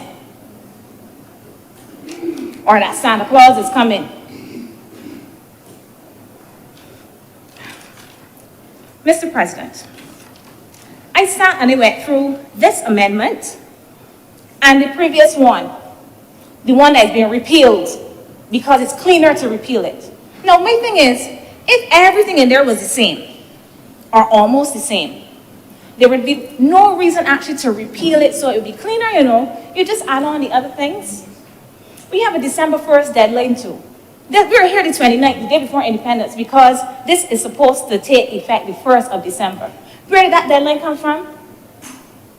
That's a deadline that we created and then are rushing up ourselves to being here the 29th so that people got to prepare this. I don't know who has to prepare this for the 1st, but I wish them good strength and energy to be able to do this for the 1st. We have to be rushing in here to deal with an artificial deadline. But let me indicate what I see in the bill. I see 20 significant changes, 20 significant changes, not 2. 20 significant changes to the previous legislation. I'm not going to act as if adding 2 chiefs to the 8 that existed is insignificant, including the chief legal officer. The chief legal officer has a significant role. This is a substantive and a significant amendment to that previous legislation. Senator Malalu spoke about compliance and enforcement, and my understanding is that this chief legal officer will have a very important role in this, in ensuring that people can be chased up and the courts can be used, the legal process can be used.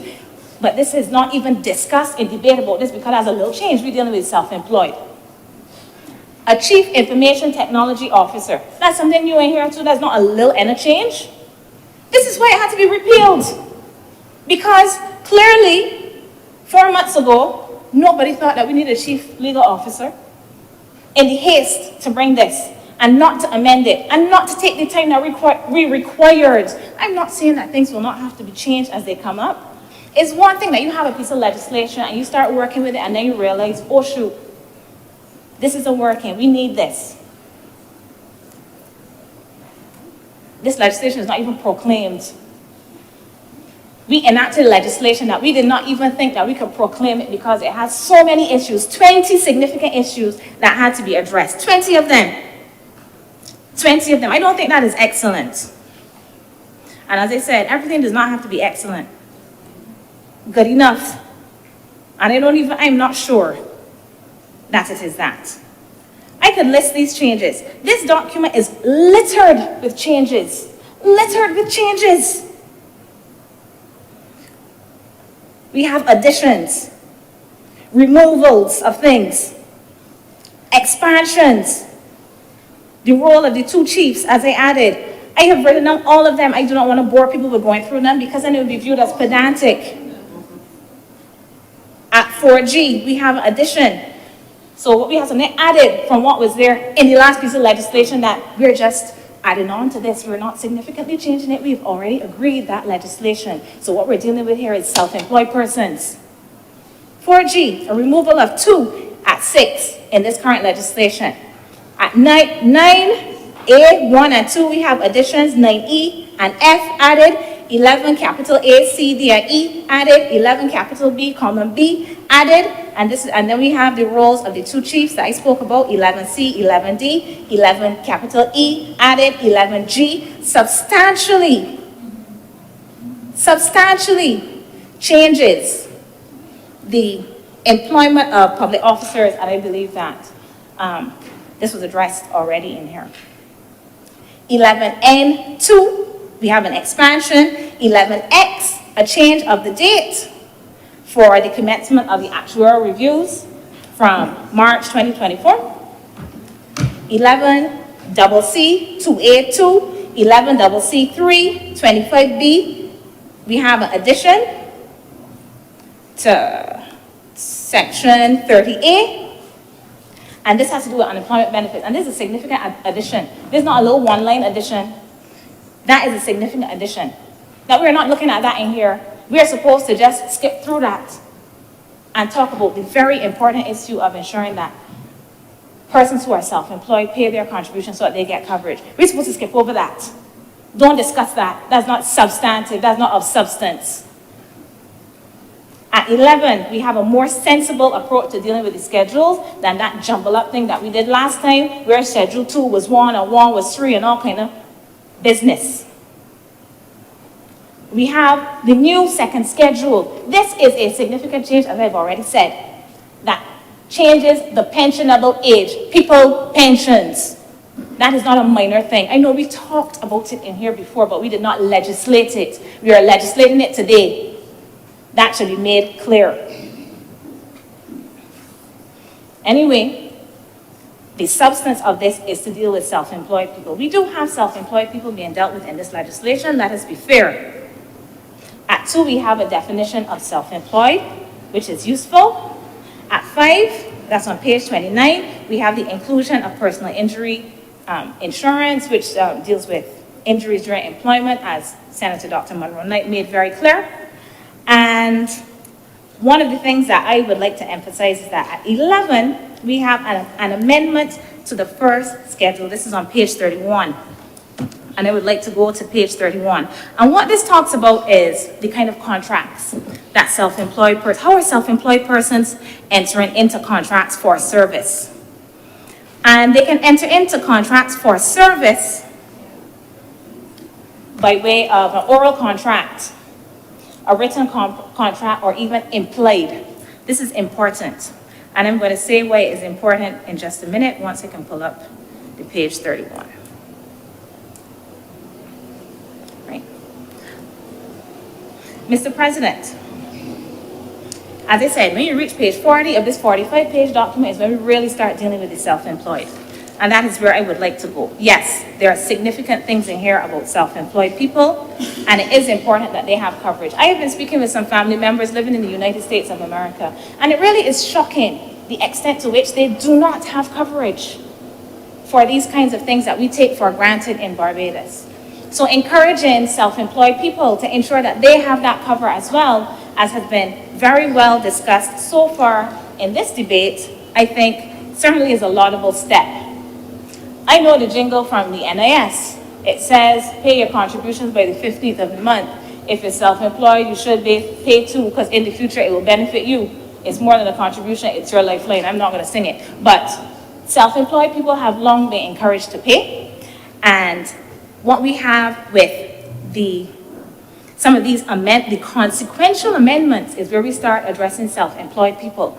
And these consequential amendments will help to make it easier for self-employed people to pay. They don't have to worry about the 15th of the month. We've heard all of this. They can pay the $1,200, however they work out to pay it, and they will get some benefit, a floor, a minimum benefit for that $1,200. So, I would like us to look at these consequential amendments. And what I see in the consequential amendments is that I think there's still maybe the need for some consequential amendments. And I say this because some of the changes included in this legislation and the one that we are now repealing make changes to, do we still have a Director of National Insurance? I believe that the new nomenclature would have us with a CEO.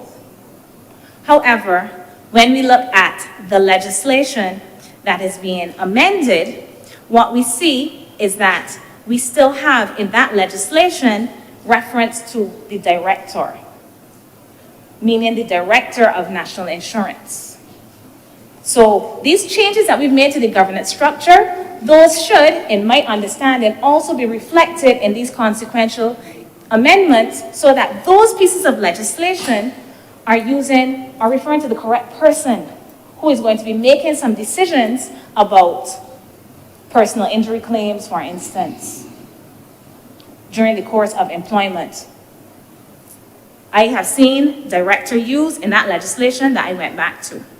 So I can give the two specific instances I've seen. I have to confess that I was not able to go through all of these pieces of legislation that are being amended, but I can note that the National Insurance and Social Security Employment Injury Prescribed Diseases Regulations 1971 still uses director. I can also note that the National Insurance and Social Security Employment Injury Claims and Payments Regulations 1984 also uses director and defines director as director of the national insurance. This piece of legislation is the one to which I would like to refer as well.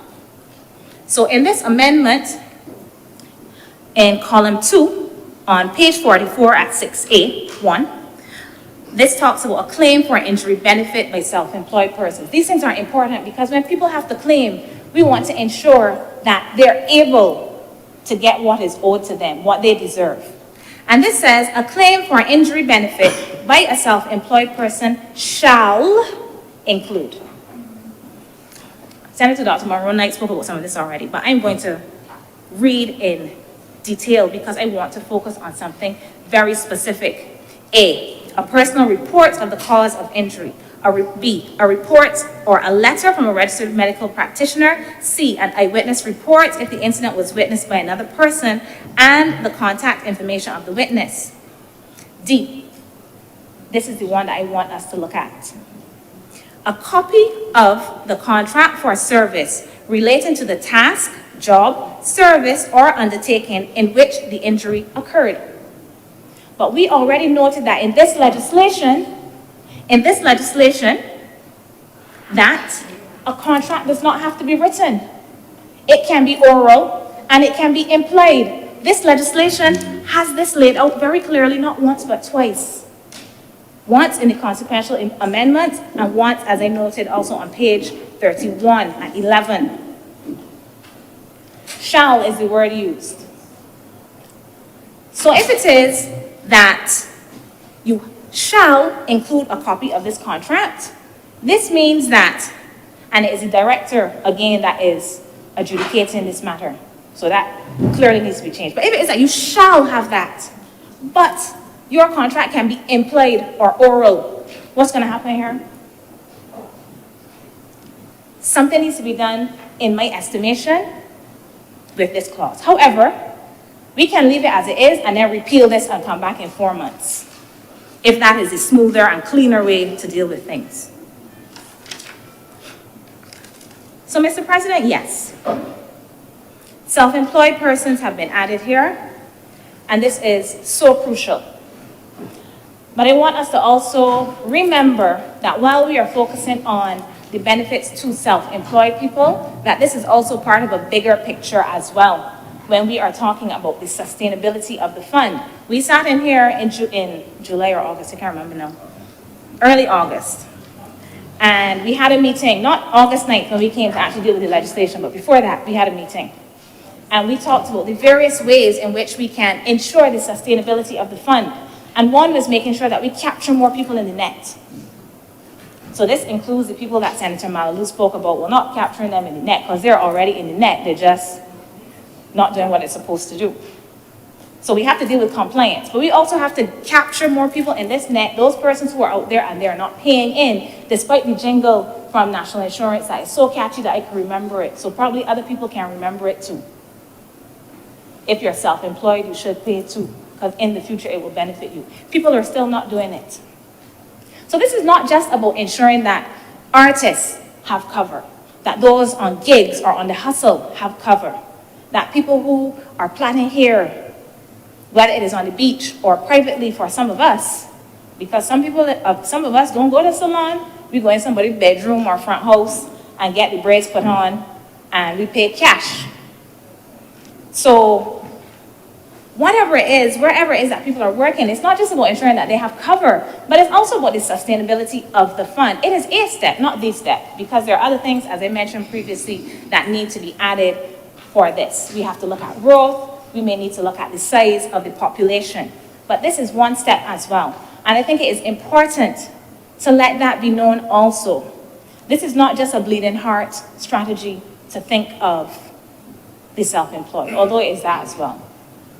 But it is also to deal with the sustainability of the fund, which is critically important. So, Mr. President, I stand here a little bit torn today because while I do support the element of this legislation that addresses self-employed people, that seeks to bring them in, I endorse that, although I believe there are still some corrections to the consequential amendments that should be taken seriously and not treated as if this is a flippant oppositional statement. I support this part that addresses self-employed persons. I am not supportive of increasing the retirement age to 68. I'm not going to pretend I am. I understand. I have been told in here that there's no other option. There is no alternative. Not convinced. Not convinced. Because the things that we need to get done, we want to get done, somehow we just figure out how to get them done. And perhaps I am not sufficiently intelligent when it comes to these areas to be convinced. But I'm not supportive of it, and I'm not convinced, and I am not in favor of it. Last time I was here, I said, I'm not going to speak too much about it because it's not in the legislation. It is here now, and I'm not in favor of it. And I'm also not in favor of us speaking about a piece of legislation that contains a whole set of things about the governance structure of the National Insurance Service, as if it does not contain these things. I'm not in favor of that. So I'm very torn about this legislation. And Mr. President, those are my words. Thank you. Thank you very much, Senator Dr. Hines. Any other speakers? Senator Tate. Thank you, Mr. President. I remind you of my inability to stand, sir. Yes, please make a presentation from a seated position. Thank you, sir. Good afternoon. Sir, I've listened, and I was listening even when I wasn't quite here. As usual, my submission will be more from a legal perspective and the impact that the proposed legislation will have on those of us who practice, and by extension, the country. The first thing that bothers me as a practicing attorney is the fact that we are repealing an entire piece of legislation. An entire piece of legislation that was only passed 3-4 months ago. That is not usual. That is unheard of. And frankly, I find it embarrassing and I find it disturbing. Anytime I speak in this chamber about the government needing to take time to draft, I hear comments like, people want us to go slow. Nobody wants anybody to go slow. What is required is that you are efficient when you are drafting, because when you make changes of this nature, it affects how the legislation is accessed, how it is used on a practical level. So I'm going to just highlight a few, because when you have amendments of this nature and you are given literally a week to review when you are not a full-time senator, your ability to examine in detail becomes severely compromised, especially when you have to engage in other activity to make a living. But there were certain things that were glaring that disturbed me, because it spoke to a lack of care, in my opinion. So, Mr. President, this morning, I believe that, along with our usual request for waiver 45-2, I think it is, there was a request to waive Rule 58 of the standing orders. That's not usual. We don't do that on a regular basis. It was done in the other place, a different number. I think it's Rule 56. But Rule 58 speaks to bills containing substantially the same provisions. And it reads, if I may quote, sir, once the second reading of any bill has been agreed to or negatived, no question shall be proposed during the same session for the second reading of any other bill containing substantially the same provisions. But that's exactly what we're doing. That's why it had to be waived. So you are the government, you can apply for a waiver. It's not a constitutional motion, so it's going to pass. That's not the issue. It was waived because it's going to be waived. My issue is, why are we drafting where we have to ask for Rule 58 to be waived? Because there must have been a thinking behind creating Rule 58 to prevent exactly what is going on here today. That's flawed, Mr. President, severely flawed. We cannot continue to perpetuate the ability to get waivers because we can. It's not good. Now, in this instance, we're repealing everything. So that's supposed to make it cleaner, easier, for who? Mr. President, we have a clause.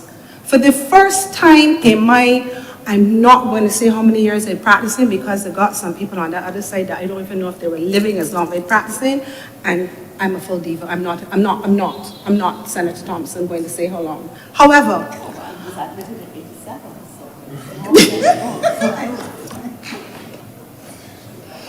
Mr. President, I digress. We which is, I have never seen in my life, Mr. President.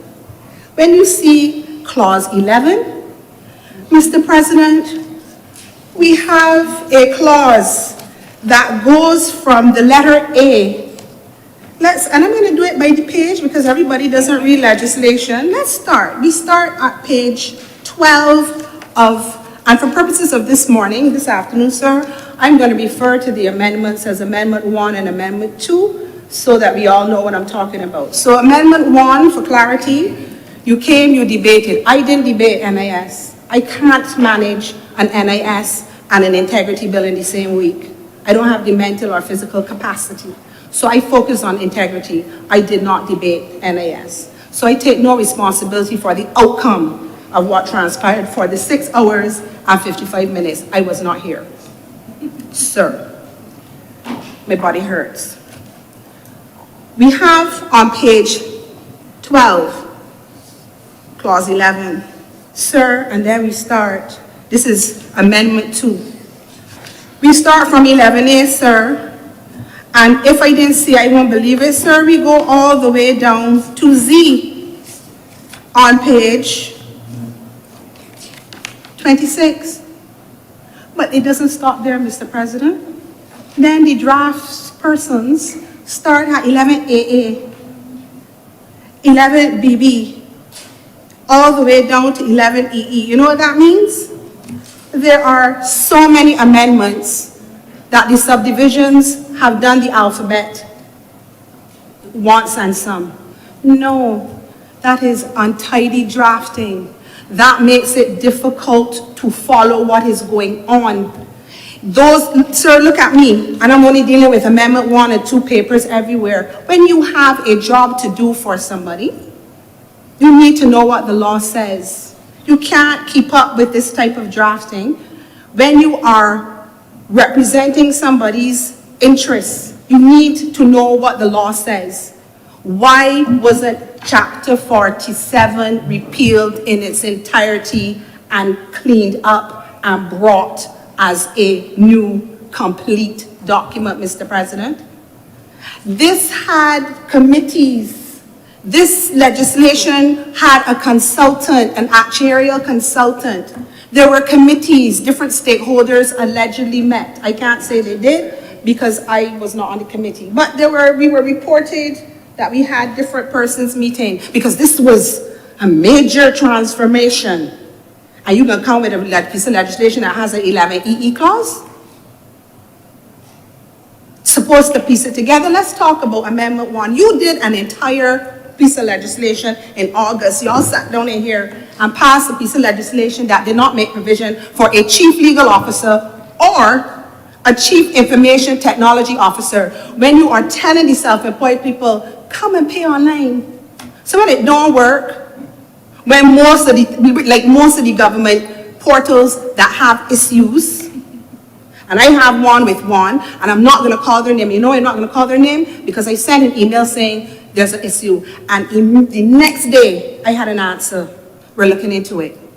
So I'm going to leave that one be, but that doesn't mean that there is not a problem with it. There are a number of government portals we are being encouraged to pay online.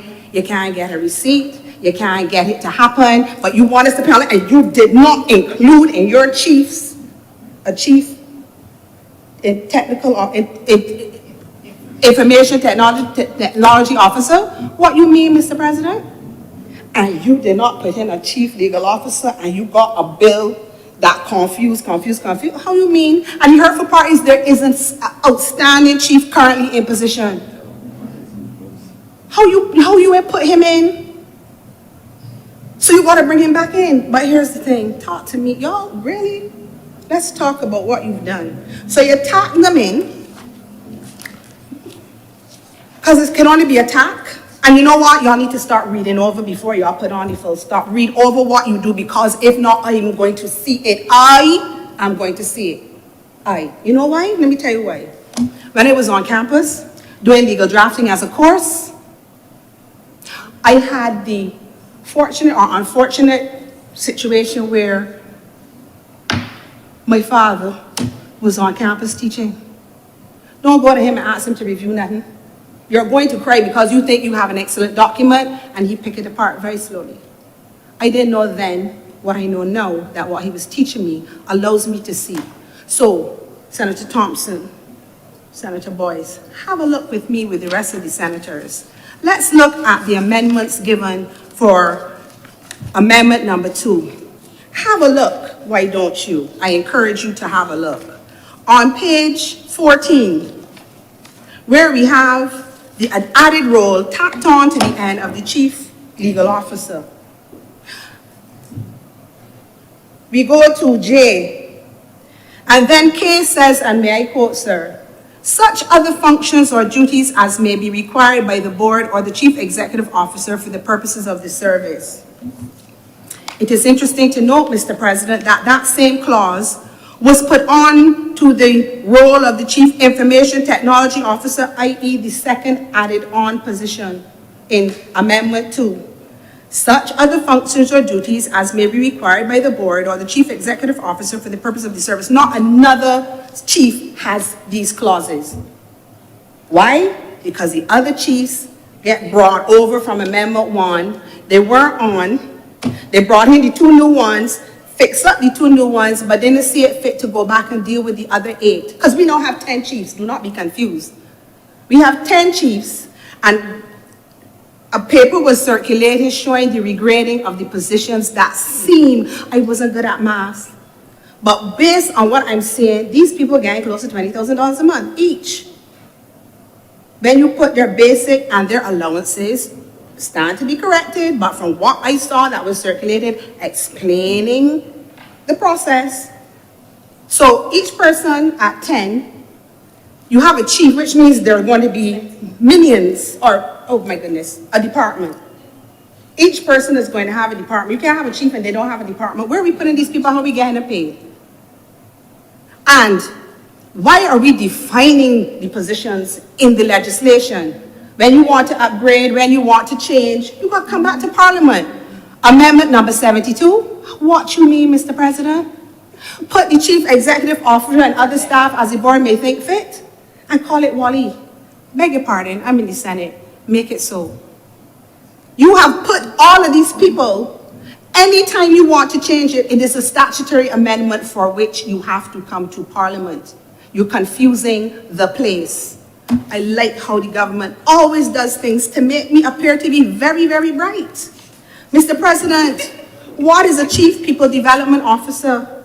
What is a chief people? You mean a human resource manager? What is a chief? I understand that the government wants to disassociate itself from certain things. I understand the government wants to put their stamp. So we're not the department, we're not the office, we're not the service. Hallelujah. But why are we going to a chief people development officer? And when we have, and I believe it was Senator Malalu who listed all of the chieftains. We have a chief executive officer, finance, people, operations, investments, policy, risk, internal, legal officer, chief information technology officer, that y'all almost left out, but you're gonna need him to fix it. But, excuse me, because y'all want the self-employed people to pay online. Why? Why do we have them listed? And why, if we have a chief, why we need some of these other officers? Help me to understand what is the plan. What is the plan? And of particular note too, is that in Amendment 1, the role of the Chief Executive Officer made reference to, bear with me, sir, because it's a lot of paper. Because I can't do online, I have to do paper. And on that note, sir, I'm going on record again as I'm here, asking for access to the laws of Barbados updated for the senators who are being called upon to pass legislation without having proper access to the laws of Barbados. To do this properly, we not only needed access to the amendments, we also needed access to the Principal Act. Stop asking underpaid servants to go beyond the call of reasonableness. It is ridiculous. Okay, now, I'm back again to the Chief Executive Officer in Amendment 1 had a subclause 2 that said, Subject to the approval of the minister, the chief executive officer shall receive such salaries and allowances as the board determines. It is not in Amendment 2. So what that means, this does not apply to the chief executive officer anymore? And why is it only the chief executive officer and none of the other chieftains? And I feel it's nothing so sinister. I feel it just got left off because nobody was reading properly. You cannot pass a bill in the lower house, the upper house, have it assented to by the acting president on the Honourable the 25th of August, 2023, and come in here today on the 29th of November to repeal it, and you didn't pay attention to context. So it technically means, if you're not being immature about correcting, that this is going to have to be amended much sooner than it ought to, because it was not done properly. And you know why that has to happen? Because this one, unlike the first one that had a date for proclamation and it wasn't proclaimed, so y'all working and making us come in here 6 hours and 55 minutes for you all, and it's not kept. But this one now, we are being told, come Friday, this is in place. So I need to stop talking soon so this can get to where it needs to be, so this can be done, so that it can be ready for Friday, because tomorrow's a bank holiday. Hello? No. I happened to have to go to NIS yesterday because, yes, I am chairman of a severance tribunal, go figure. And I had to go up there. And I had a conversation with somebody who says to me, but then again, I don't know if I'm going to be in this position because come Friday, I might get reassigned. I said, huh? Why? Well, the board coming. I said, but how the board coming and y'all know that and we ain't debate yet? So it's a fait accompli. No matter what anybody says, it's going to pass today because that's the way things happen.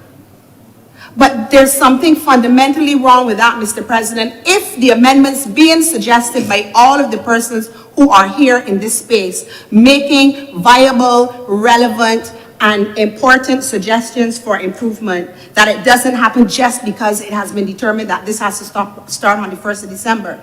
Because it means that from the get-go, you're going to have a diluted document in terms of it needs fixing. It took you a year to get to August.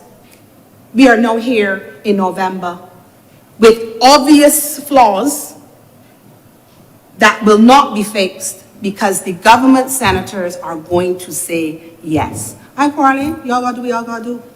But it is untidy for those of us who have to use the legislation. And worse yet, if it speaks to administrative things that the staff need to be clear on and you have uncertainties, you're going to have staff who don't know what to do.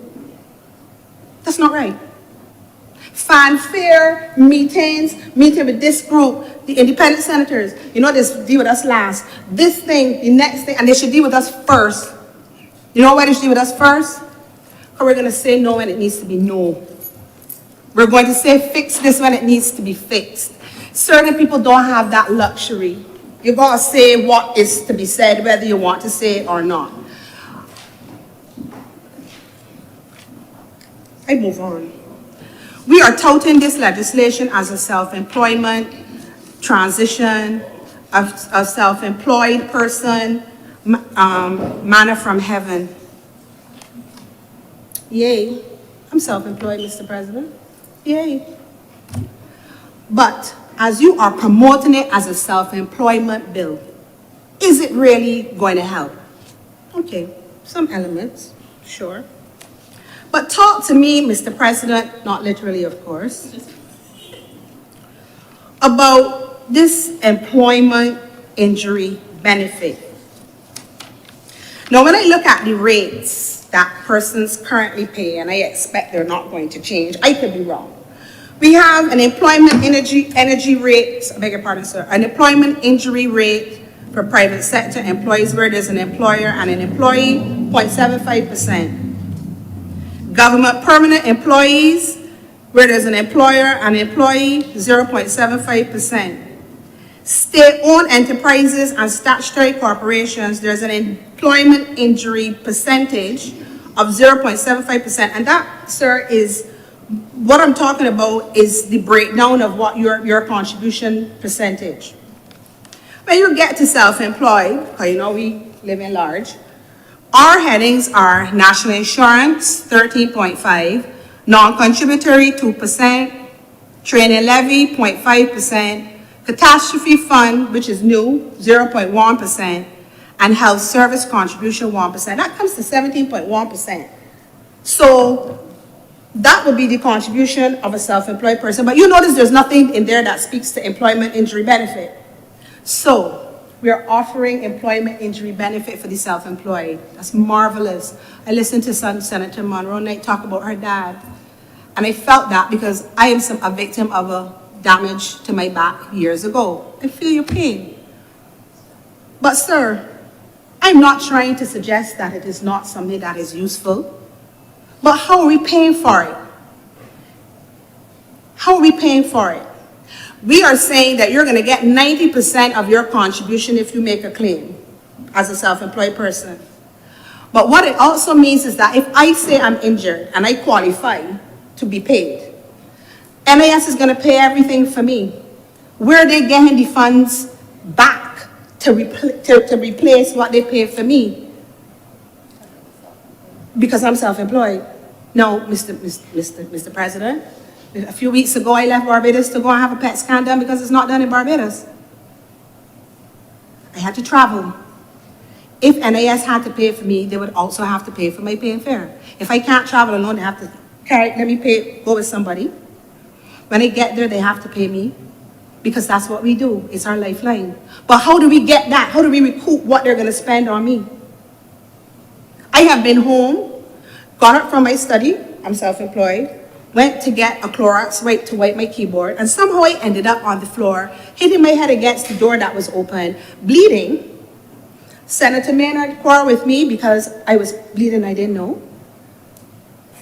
If I had been seriously injured and this was in place, how are you recouping the money you're going to spend on me? If I can't drive and you pay a tax, and I have to pay for a taxi, NAS is going to pay for that.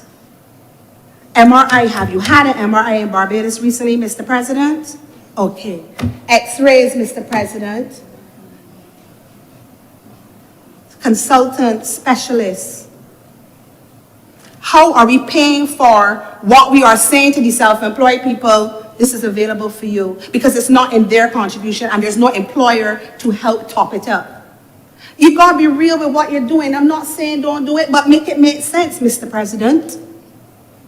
And on that note, Senator Hines went through and she mentioned the contract for service that you have to prove.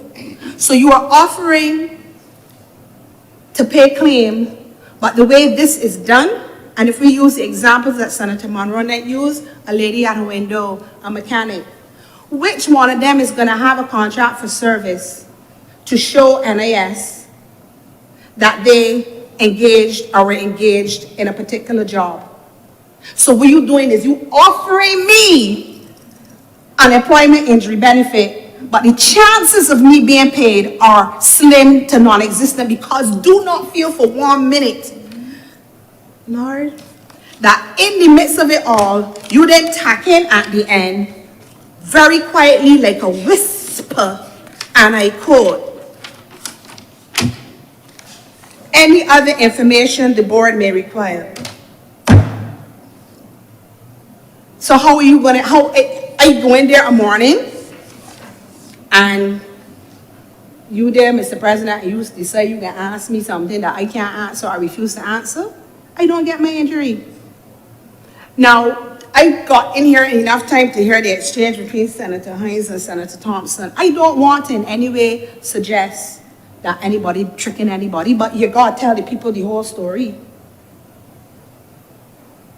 Don't make it seem like come on board and it's guaranteed you're gonna get injury benefit. And it's guaranteed that this is gonna happen because you have to qualify, and as Senator Hines rightly said, shall. Some of these are ORs, ORs. A report or a letter from a registered medical practitioner. A copy of the police report of the incident where applicable. A photograph or video of the incident. And let me tell you something too, see? if one of these 12, I was gonna say 12-year-olds, if one of the younger senators have a situation, 9 times out of 10, it's gonna be filmed because that's what they do. People of my generation will say, shoot, I should have had on my phone. We don't automatically pick up the phone to film anything, Mr. President. So I immediately in trouble. And if you come to me, Mr. President, for a matter, and we discuss what it is, and I say, okay, to do it is $10, and you pay me my retainer fee of $5, we're not necessarily gonna have a contract of service, or for service, or whichever contract it is. I don't immediately, as a self-employed person, do contracts. We have an oral contract. How are you giving NAS a copy of an oral contract to prove that we had a contract going on? Make it make sense. You're saying you're helping people. You want to capture the self-employed people to help fund you what you have to do when you need to have the fund bolstered. Tell them the whole story and make it make sense, Mr. President. I don't want to say mislead, but Kadir, a gardener that coming at you who is self-employed will not have a contract of service with me. A mechanic that's fixing your car, bodywork man, hairdresser, nail technician, anesthetist, masseuse. They're not gonna have contracts. And the thing about it is, that is one of the documents that must be required. And it makes sense, because to pay, you have to prove. So, it's either that, or some of everybody is going to be able to claim for some of everything, and then the fund is going to have a different problem. You're going to have the self-employed people on board, but there's the potential that they could be draining it because they're finally able to claim when they have a situation, but then there are going to be some who don't have situations that also claim. So that's what that clause is supposed to be dealing with, fine. But what about the rest of the people who have legitimate claims but don't have a contract of service? I'm just asking, Mr. President. I move on. Sir, I believe that this legislation speaks to a private pension plan. I'm trying to understand why that is necessary. I might have missed it in the 6-hour, 55-minute debate. But the pension plan under Chapter 25, as I understand it, is managed by the NIS. I could be wrong, but I don't think so. And yet, there is a clause that speaks to within 2 years, there's going to be a new private pension. So what's wrong with the pension that is established pursuant to Chapter 25, the Pensions Act? And why are NIS people going to be taken out and have their own private pension? It just makes you wonder who is going to benefit from this private pension. I'm just wondering out loud because it's in the legislation and you let me see it. You can't have the same people who are managing it not being a part of it. It allows for questions to be asked.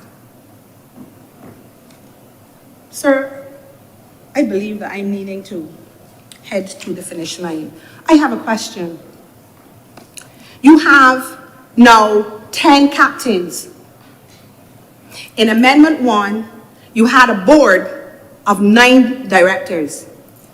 In Amendment 2, beg your pardon, and in Amendment 1, you had 8 capitanos, 9 members. Now you have 10 captains, still the same 9 directors. But what concerns me is the makeup of the board. So, in what is maybe Schedule 2, Schedule 3, because, you know, as Dr. Hines said, in the confusion with you're moving this schedule and making it that schedule, I can say on page 33 of Amendment 2. Appointment of directors. The board shall comprise 9 directors. Again, I say, you increase your captains, you did not increase your board members. The board will consist of the permanent secretary in the ministry responsible for Social Security, ex officio. The director of finance and economic affairs, ex officio. 7 other persons appointed by the minister with the approval of the cabinet as follows.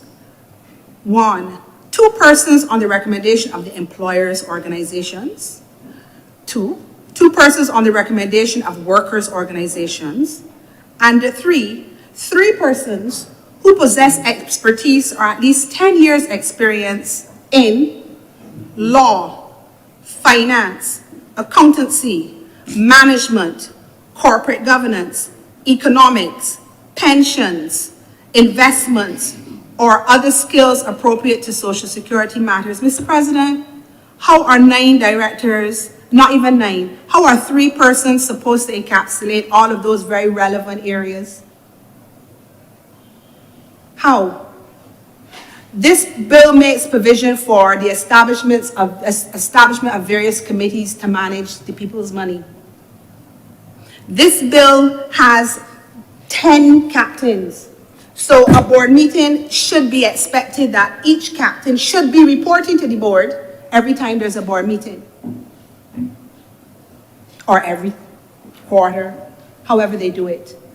How are you supposed to get this done when you only have 3 people allocated to all those various areas? And don't tell me that the chairman could be a lawyer, because there is no chairman of no NIS board who is not going to be senior, who has a practice that is going to be able to do what this bill suggests will be needed for the new NIS service. Y'all don't pay enough money for that. You can't tell me that the Director of Finance and Economic Affairs is going to be dealing with the finance, accountancy, and economic and pension issues. No. No. This board needed to have been expanded to line up with the captains, I beg your pardon, the chiefs that were chosen, because the board is managing the NIS. The board has to be able to direct, to hear from and direct chiefs. This is not realistic. So what we can do, bring in consultants? We can pay for consultants? That's how we're gonna say we're investing the money that this entity is supposed to generate as a commercial enterprise? Spend it on consultants? No, make it make sense. If 9 were for 8, you can't have 9 for 10. But you know what that sounds like? The same thing I complained of when I started. You added, but you didn't look back to make it cohesive. That concerns me, and that actually offends me as an attorney, because you are not paying the type of attention that you should be paying to the drafting that you are doing with these documents. It's unheard of that you're repealing an entire act. You didn't even think it was good enough to proclaim it. 3 months, 4 months later, you bring a new one. That's an abomination. That's what I say. I am ashamed for the government. You took so long to get to this point, and then on top of that, you do this untidy repeal. You do not repeal the substantive act and bring a new one. You have 30 seats. You have everybody who has to do what you say. Get it done and do it properly. Every time you look around, Senator Nichols is doing something. He's an arbiter. He's a this, he's a that. Put him to be responsible for fixing the draft. Sir.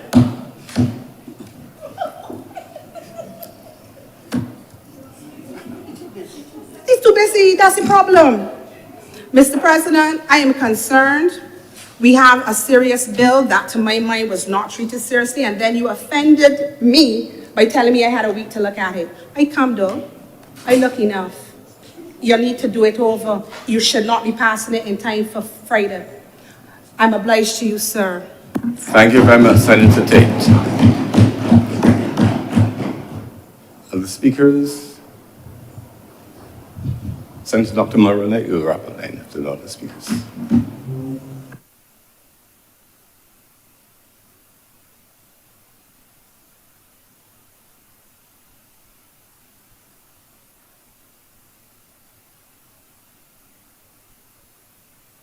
Senator Dr. Morone. Mr. President, thank you. I do not beg that the sitting be suspended for lunch until 10 minutes to 3. Sorry, but these are not going to help me because it's just readers, so I can't. I think it's 10 to 3, until 10 to 3. The question is that this sitting be suspended until 2:50 p.m. today. Honourable senators in favor, please say aye. Aye. Those against, please say no. Methinks the ayes have it. This sitting is suspended until 2:50 p.m. today.